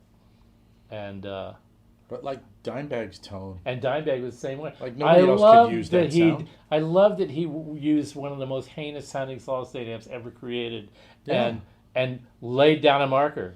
And the thing is, And you gotta love that too. And he. Because I mean, isn't that what you wish you were doing? You could do. I think he always said, the Les Paul through the Marshall thing's too easy. Yeah, yeah. You Well, know? that's how I always felt about And the thing is, a his high watt and tone- an Esquire. Yeah. Oh. Well, Talk about not easy. But if you just say high watt, the Esquire into a high watt, like I laugh. yeah, You're that's the whole point. Exactly. Yeah. Knock yourself out, pal. Yeah. I'll be up there. I'll be up there hurting Tell you what, people. I'll not come to your gig. How's that Yeah, sound? Uh-huh. I never heard the JCM 2000. Although. Yeah, I think- Dimebag had. Listen to this. Dimebag really had the most atrocious tones. Great player, but totally awful. And here you are talking about him. So. Well, but to me, he sounds so good because he figured out how to No, use yeah, it. but see, that's the thing. But I know Is if I was Dimebag- holding that guitar, Dimebag was using solid state amps. Yeah, that crank thing was just a mark. You're right, Brendan. Yeah. The crank thing Totally. was just him trying to help some people out. It was that horrible Randall RG80 vibe. He wasn't using the RG80, but it might as well have been an RG80 because it was the Randall solid state amp with the solid state fuzz in front of it. didn't built George into Lynch the amp. endorse that thing for 5 minutes? Maybe, I don't know. I know he was with Randall for a minute. Did the Bustachio sell well? Yeah, it did. We sold every single one that we could make and then some, and we stopped making it because as many as we sold, there were as many people that just like, what the hell is that? What are you guys doing? Why isn't it a Pitbull distortion pedal? And that's what I really loved about it. So there's that. And so I'm waiting for I'm Amanda. We're waiting for you to just like blow the whole thing up. So please. And then what train were you trying to get out of the station that I totally kicked off the rails? Oh, I think we. It was the pedal thing. But Yeah. we kind of talked about that. I think You it know- settled down. Grab that that black thing over there on top of the Royer box. You showed this on the last show. Yeah, talked but about I have sort of a hankering to play through it. Because my attitude is if you're going to have a pedal, I'm bringing this over anyway. you can bring it over. I don't have a power supply for it. Oh. Or I do, Now but I'd have to this go is a dig pedal. This is a pedal. it. Yeah, see that was like, okay, this pedal's going to be guaranteed to piss you off. Because you're not going to understand it and it's not going to make any sense, and the only way you're going to make music with it is if you're a music maker and not a person that just like plugs boxes together. You could have called it the Malcontents. Whoa! If I'd have thought about it at the time, I would have. But I thought Super Angry Shit was about as malcontent as you can come up with for a name for a pedal. Hey man, you And got then a put point. flying penises on the top of Got it a just point. to make sure that you got the point home. Yeah. I'm not gonna argue with you on that. I'm not gonna. Okay. You guys are a lot of fun tonight, I gotta say. It's the drinks. You're giving me. You're giving us Here, answer this one. a lot. Riddle me this, Batman. What specifically in the amp makes it sound better or worse at low volumes? Some 100-watt amps just sound better than other 100-watt amps. Yeah, well, that's going to be a thing where a specific example would be helpful, because this, there was a band in the 80s, in the early 80s, called Suburban Lawns, and they had a song called The Janitor, and it was about atomic annihilation, basically, and one of the phrases in the lyrics was, "It's all relative," and there's big truth in that, because specifically what makes an amp sound better or worse to you at low volume sounds amazing to your next door neighbor. The 100-watt amps that you think sound good sound better than the 100-watt amps that you don't think sound good are the polar opposite of the ones that another person that you probably know feels about the same subject. So it's really relativistic in that way. And not only that, it depends on the day. It's the luck of the draw.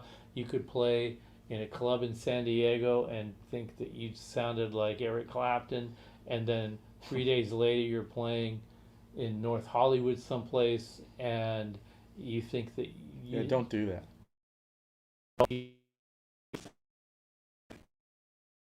No business picking up a guitar in the first place is what I was going to say. I don't know if you've got the mic on or not. I do.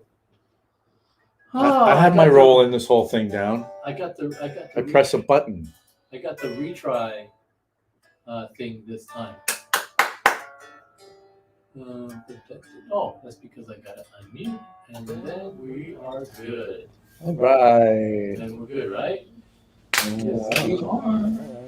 Damn, I'm good. Hey. So yeah, there's just this. You never know what's going to be good for you and bad for you, and the opposite thing is going to happen to the other guitar player in your band, for example. It's the luck I of the hate draw. those guys. Are you guys fans of wet, dry, wet rigs? Okay, I've been noticing that there's this huge new interest in wet, dry, wet rigs. Not for me. I'm too lazy. Why? I have no interest in I'll that. tell you why. The introduction of the Boss EVH SDE 3000 has generated all this new interest in wet, dry, wet rigs. So just think of it this way. Am I a fan of it? I think it's a great way to build a rig if you're willing to carry that much gear to a gig. But a wet, dry, wet rig has 3 cabinets. From each cabinet, a different kind of signal comes out of it. Left wet, center dry, right wet. That means you have to have 3 separate power amplifiers to amplify all 3 of those signals. And I'm telling you, I cannot believe how many support emails we're getting from guys. Is there any way to get 3 separate speaker outputs with 3 separate wet, dry, wet signals out of a PS2, which is a mono power amp?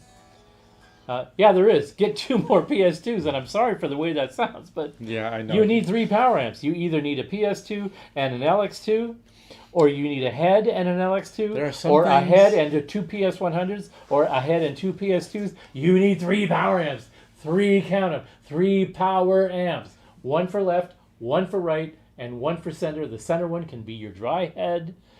You could load your head down into a power station, and that could be your dry signal. Whatever it is, you need 3 total power amps. And the PS100 does not do 2. The PS2 does not do 2. The LX2 does 2. The PS100 and PS2 do 1. 292 does 2. to 52 does too. You basically need You one said dry 2. source. I'm saying it over and over and over again because, come on, You guys. said 2. So, like, subscribe, I'll see. follow the Malcontents. Did we flash? Are we off? I don't know what's happening, man. No, we still have audio. Like and subscribe. Share these shows with your friends, and we want them to understand how the wet thing works. What's the best advice I've received? What's the best advice I've received? Oh my God. All right, you just totally derailed me. I'm speechless. Oh, look, it's you. Yes. You were invited and you're delivering. Thank you, Amanda. The Oh, best- so you're not being held to a gold standard here. What's the first thing that you think about? Just what's some good advice? Like a quick thing that pops in your head that helps guide you sometimes. As soon as I hear a question like that, my brain just like wants. My brain is already grappling with it before I have a chance to just See, to me, tell my brain to shut up and just go for the first instinctual thing. You go for the first thing because it's the malcontents. We don't have to go that deep on it. The thing that I'm thinking about, I remember it was pretty profound for me when I read, "There's no such thing as a bad decision. It's all in what you do to back up your decision." And that really helped me out because it was like, oh, you get constipated and analysis paralysis is like, oh no, like really almost anything will work if you get after it afterwards. Just make the decision and fucking push. Oh, I got one, and it came from a really unlikely source. I read an article with Hartley Peavy. He was interviewed by some magazine, and he said he was explaining how he ended up starting Peavy and why he hesitated starting his own company, because he didn't think that he knew anything that anybody else probably knew more about than he did. So what do I have to contribute? Well, he discovered that I have the gumption of doing something that I think that I can do that apparently other people may know how to do, but they're not doing it and I am. So that was the impetus for me starting the company. And I totally related to that because before I started my company, I thought the same thing. I thought, I'm not going to start a company because I don't know anything that probably an engineer at Fender probably knows way better than I do. Yeah.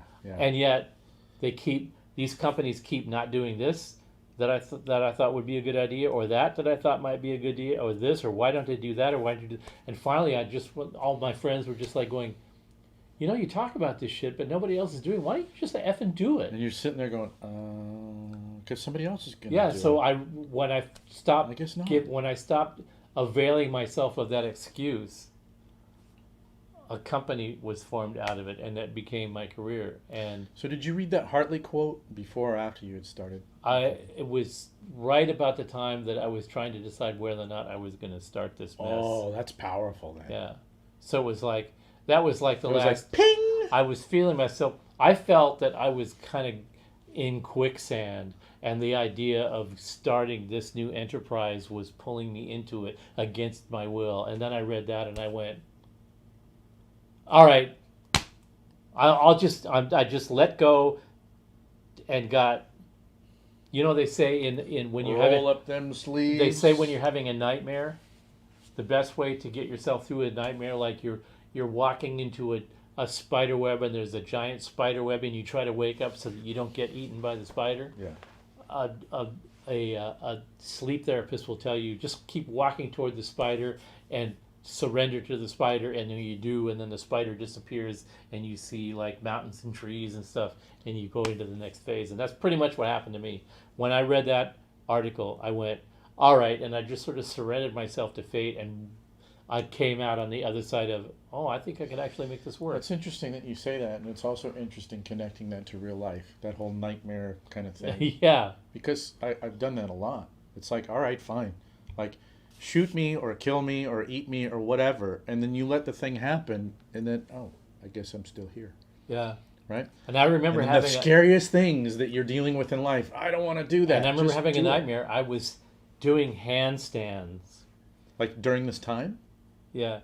I was doing handstands, and I can't do handstands, but I'm doing handstands on a rope going across a canyon. That's an anxiety dream. And I went like this, and my hand missed the rope. And I fell off the rope. And then I immediately thought, I'm dreaming. But I'm in one of those dreams that when you fall off a cliff, if you land at the bottom, you die. That means you died. And then I woke up. Interesting. So, boy, was my heart pounding when I woke up. But I woke up. So, but yeah, this was a thing like that. This is another good Amanda one. What's your opinion on camels? Yes or no? Yes. Here's why. Lawrence of Arabia. Enough said. I love camels. And it's not, my yes is just because they have humps. What other animal has humps? That's dope. Camels are a beast whose existence is based in its ability to survive the harshest of all environments. All right, which one? Bitch and Camaro or Killer GTO? Bitch and Camaro, because there was a band that had a song called Bitch and Camaro, and I forget the name of the band, but they... Sammy Hagar Weekend? No, it wasn't Sammy Hagar. Since you brought up Bitch and Camaro, that means you know the band that came up with the song Bitch and Camaro, which is a pretty well-known sort of second-generation punk rock band. And why I remember them is because they opened for the Dickies on the last Dickies, Oh, really? the last Dickies tour that I did, and the first show that we did with them was it's called we call it Shitty Gardens, but it was City Gardens in Trenton, New Jersey. Yeah. That was the first show that we did with them, and I just thought that they were really cool. They were just a bunch of young crazy kids, and we were like, we were a relatively young band, the Dickies, at that time, but these guys were even younger. The same thing happened with Jane's Addiction. They were about the same age as the Bitch Camaro guys, and they opened for us some shows too. And I thought, wow, these guys are really whack. We're kind of like doing this goofy punk rock, and these guys are like really serious. So I was interested in their career, and they turned out to be very cool. Minutemen were very cool. Dead Milkmen, thank you very much. Yeah, that was the band. You'll dance to anything by Depeche Mode. Hey, Depeche Mode has a place in my heart. And I love Depeche Mode. And go fuck yourself if you don't agree. No, I with love me. Depeche Mode. But do you know that song, the Dead Milkmen, that you'll dance to anything? Yeah, Bitch and Camaro. Yeah. The Minutemen were amazing. 65 these are Super kinda- Reverber, 59 Bassman. Why? 59 Bassman because it's probably closer. Probably closer to a 63 concert, which was a non-reverb amp, and the Bassman's a non-reverb amp. And there's something about the Fender non-reverb amps that have this sort of thing that became the foundational sort of vibe that I've learned to understand what amps were about before I experienced a Fender reverb amp, and which I found shared a more common heritage with the early high watt amps that I was introduced to at about the same time. Yeah, that was interesting because Yeah. we went through that last year, and we did like a shootout on the show where I had my 68 Super Reverb in here, and you had your concert. Yeah. And it was really interesting being able to hear that concert definitely had like a more grounded sort of like rock thing happening that felt like the antecedent to your high watt thing. Yeah, It, yeah. it wasn't chimey and Yeah. and glistening like the blackface super thing. And you know, my '68 Super it's 100% like blackface stuff inside. 'Cause it's an early '68, and Hey, they were really different. They were Scott really and different. Amanda are like really, they're really on a roll. Well, look, I pulled one of Amanda's up here. So But Amanda had one before that. Let's see, is that it? So there's okay, that was the earlier Amanda one. Okay. Let's see. Man, but there's a bunch of good stuff in here. I You ever know. guys heard of Silvertone? Yes. I grew up on Silvertone. What's the best advice you received? Okay, we did that. Uh, um, your opinion of Camels? Okay, we did that. Have you ever been stuck on an elevator? How'd that go? I love being stuck on an elevator. See, but I get I have Yeah, ideas. look at the one underneath that one.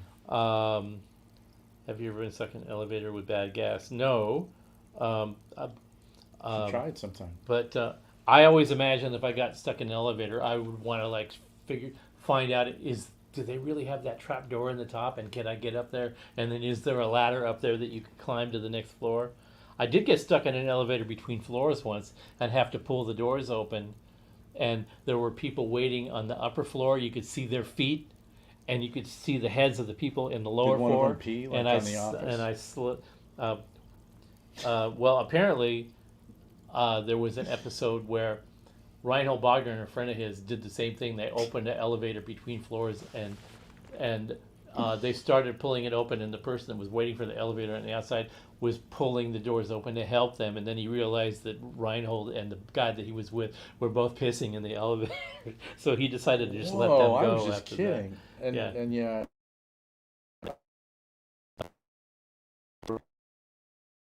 That.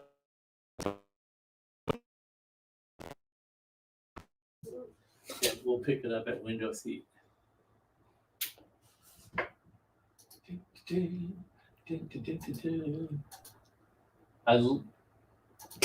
I'm really getting into beating the challenge of the crashing. Did you see the kid who beat the world's Rubik's Cube record thing this week? It makes no sense. It's 3 seconds. Wow. 3 seconds. Okay, what did I say? Don't let me forget. It's airplane seat. So I went on a flight recently, and yes, window seat all the way for me. The window seat wasn't available to me on this particular flight. So I had the middle seat. The person sitting next to me was a flight attendant, a male flight attendant, and he was in the window seat, and he stared out the window the entire flight. The entire flight, he was glued to the window like this. My neck would have been so sore after 15 minutes. Turns out he was like roughly my same age. He'd been a flight attendant for 30 years. He was just making a transition from one airport to another to get his next assignment.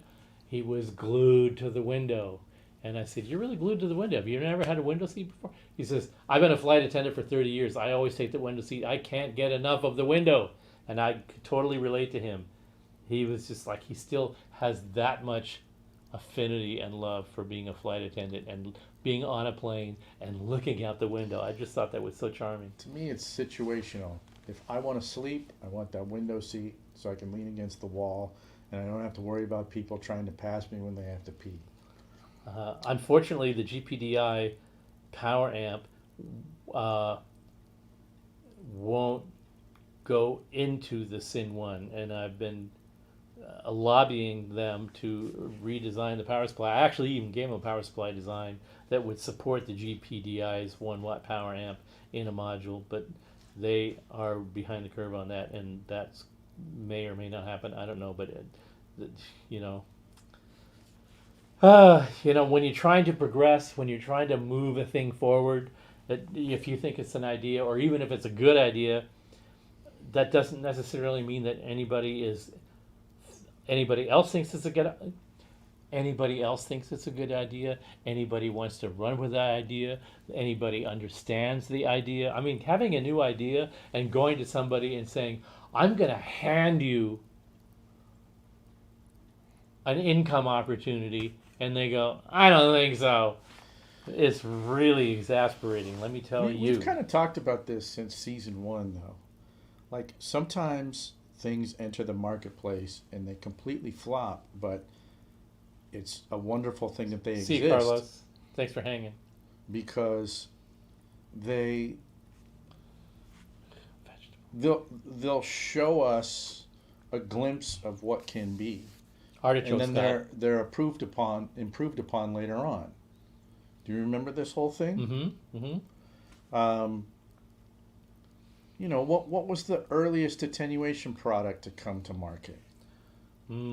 Earliest attenuation. I think it was the alt. It was either the. I think it was I think the Altair made it to the market before the Schultz Power Soak.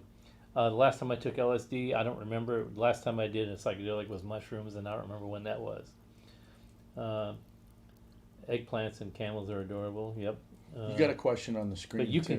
can keep running your where you were going with that. I'm just kind of like throwing stuff in between. I'm not trying to interrupt your train of thought. No, I think you're enjoying your drink. You are in the zone. Yes. And I'm just trying to steer you here. There's a great question here, and she has kind of a follow-up one. I don't worry. I used to worry. I don't worry anymore. When you worry that you're going to run out of innovative ideas, you run out of innovative ideas. Because you squeeze your brain shut. Squeeze your brain. You know, when people say you're thinking outside of the box, the first thing you got to ask yourself is, how the hell did I get in the box in the first place? Question. And the minute you think that, it's just like the dream. The walls of the box disappear. Everything that you ever feel like that you have designed that is, I don't know what to call it, like a fresh perspective on something. Mm-hmm. Did any of them happen because you sat down and went, it's time to come up with an idea? Absolutely not. They all came when you're just relaxed and it visited you, right? Not necessarily. There was a big financial crash. Mm-hmm. Everybody was sucking shit. Mm-hmm. We were sitting around going, okay, where's our next order going to come from? Nobody wants 412 cabs anymore. We had a big, huge factory. It was way too big, for way too much overhead, given what was going on in the economy. The phone stopped ringing for everybody, on the planet. So we relocated to another place where we knew that we could manage and move forward. And I was stressing out if we were going to survive this and how long we were going to survive this. And there's running a business. There's keeping your head about yourself. There's not panicking. There's like the floor is there and the sky is there and the walls are there and the exit is there and the entrance is there, and you got to keep yourself focused and grounded and stuff. And then you need to escape. And sometimes escape meant the one thing that I can do in a coma is open up a design program and just fiddle around. I've got a songwriter will do this. You'll do this. I've seen you do it. Putting together an album or writing a series. I want to write a song. You'll write a song or a part of a song, and you'll park it and you'll do something else. And then you'll find that, like, what am I even doing with my life right now? And you just sort of happen to, like, oh, here's a whole bunch of stuff I was working on where I was only kind of in the middle stage, at the beginning stage, almost at the end stage. Like, there's something that I sort of had a feeling about that I'd forgotten I was even working on. And I pull that out, and all of a sudden this thread ties to this thread, ties to this thread, and all of a sudden I'm working on 5 ideas simultaneously. And out of those, one thing drops in my lap and goes, me first, and it's screaming at me. And who was it? It was Kurt Vonnegut that did an interview where he was talking about his muse, talking about what drove him to write the next book. It wasn't Kurt Vonnegut. It was Fear and Loathing in Las Vegas. It was Oh,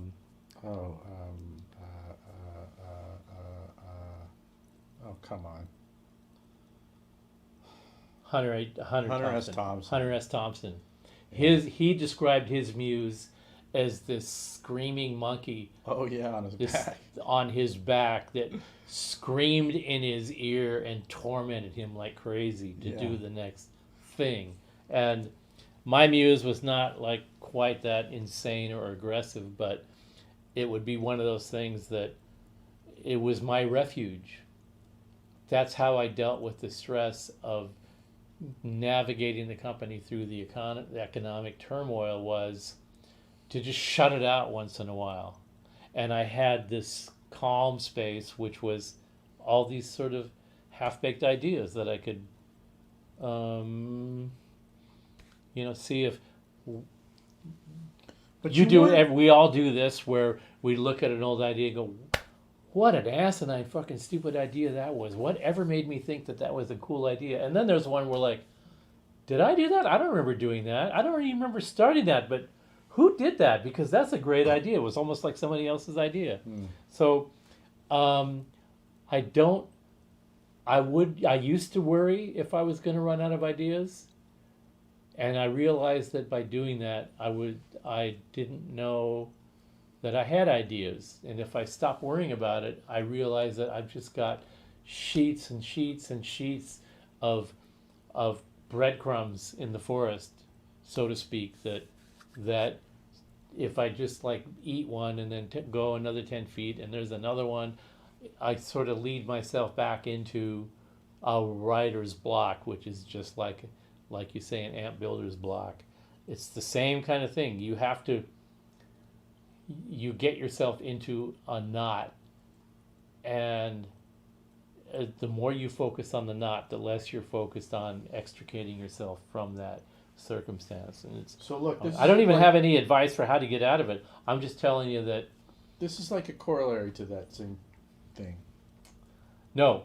Well, when will you stop working? Never. I'm going to. What exactly? When my body stops working, I always tell my friends and everybody I know, I already could officially have retired. I can't stop working because it isn't work. It's satisfaction. It's actually your therapy. It is my therapy. It's what I do. I don't stop working any more than I stop breathing. It's just there's just so much stuff to go. I heard there isn't anything that I would rather be doing. Yeah. And what would I do?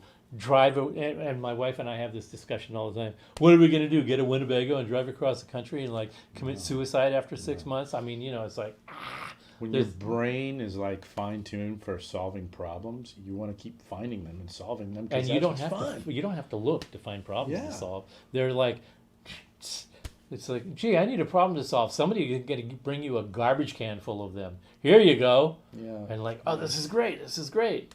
Yeah. No. I had a grandmother who sat in a chair from her 70s until she passed away. She had 2 sisters.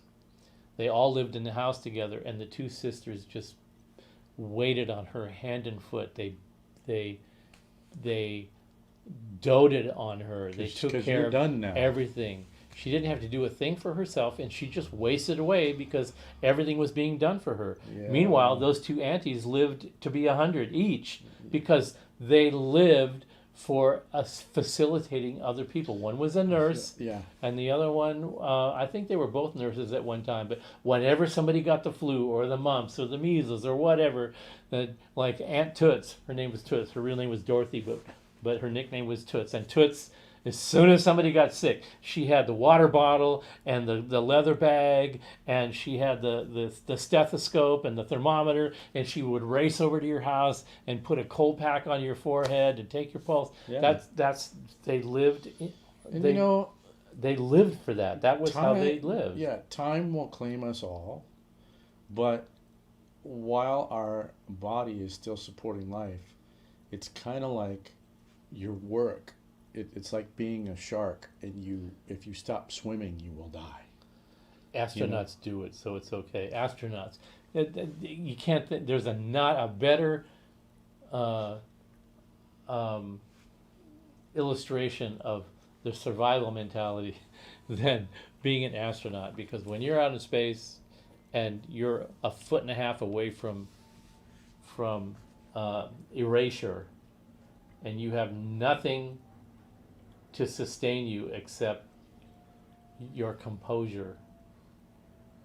There is nothing like that. I cannot. Can you imagine the Apollo 13 guys making it back without having murdered each other? That's the ultimate example of the survival mentality. The overcoming of the worst possible inevitable outcome. That if you make it after this, you make it after everything.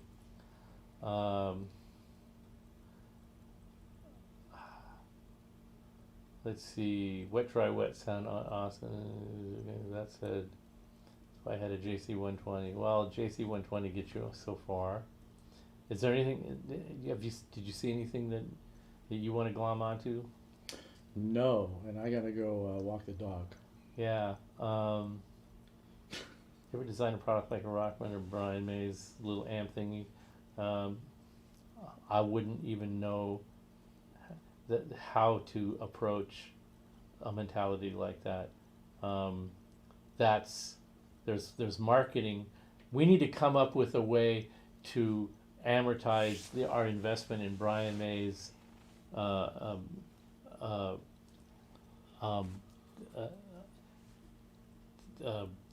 artist relationship. Their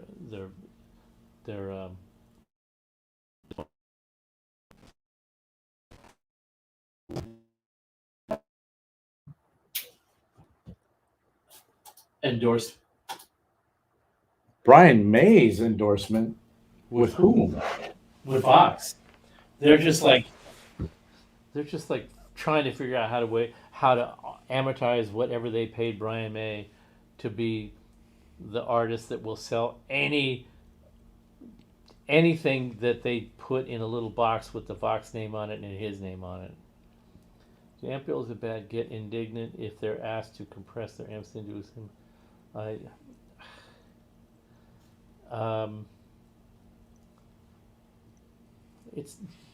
It's a form factor. The Synergy modules are a form factor. It either works in that form factor or it doesn't. The only person that I know of that might have gotten a little indignant about having to cram or sacrifice performance due to the form factor would be me, because I was the one advocating at the very beginning of the Synergy reintroduction of the whole concept. Move forward. Look at the iPhone as an example. They move forward. They didn't care if the person that has an iPhone 4 is going to be mad that the iPhone 10 does something more than the iPhone 4. But they were very paranoid about that, and they wanted to make sure that the people that already had modules or already had the platform, that everything would be backwards compatible. And in the process, short-circuited a lot of possibilities of evolving the concept forward. And that would have been me saying, why would you do that? Why would you chop off your hands to make something like truly outstanding?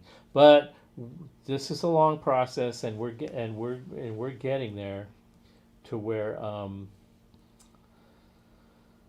to where we can maybe advance the platform further, but we'll see how that goes. And I spent a lot of time and effort putting together the thing so that we could play a little bit of guitar and have some fun, and we just totally wiped that off the face of the earth. And it probably is not a bad thing, because we did cover a lot of territory and it's been a lot of fun. A lot of great questions. And all because of you guys. You came up with some really great stuff, but the stuff does work, and We'll save it for another time. we'll save it for another time. No, Amanda, you helped make the show, so thank you for your involvement. That was really great. I don't quite get that, but maybe somebody can explain it to me. All right, everybody. There's a lot of cool stuff going on. I'm really I really feel I'm motivated and inspired, and I'm not sleeping well. Not because I'm upset. I'm not sleeping well because I don't want to sleep. I want to get up after 2-3 hours and get back to work because there's fun stuff going on, and that's the way it's going to be. And I just feel great that that's a possibility. You seem to be jamming it pretty hard. You're working on your record, right? Are you getting anywhere on that? My record? No, I don't know. What's the hot thing that you got your head wrapped around right now? Paying my bills. Come on, you're doing shit. Seriously, it's just I have so much work and it takes so much of my time, and like I don't even want to get into it. But you're working. You're busy. Yeah, I am, and yeah, that's a longer discussion. Yeah, I'm okay. I'm all right. I'm not sleeping either. Anxiety. Is it all going to work out? It's all going to work out. I'll tell you this right now. It's all going to work out. I know. We're all going to die someday. It all works out in the end.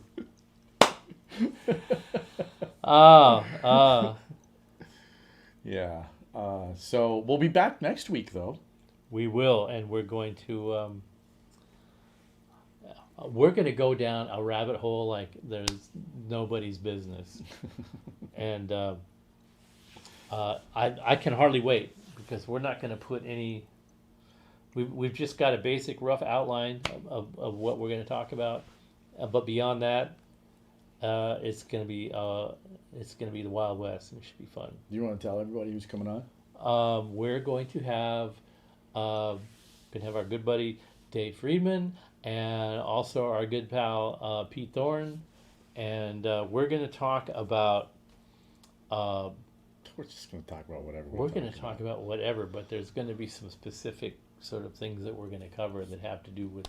I mean, we touched on a bit of it here, but we're going to make a whole big sort of enterprise out of talking about how the industry moves forward creatively with the artists that are supposedly creating new stuff while the manufacturers are creating new stuff, and if we're all on the same track and why.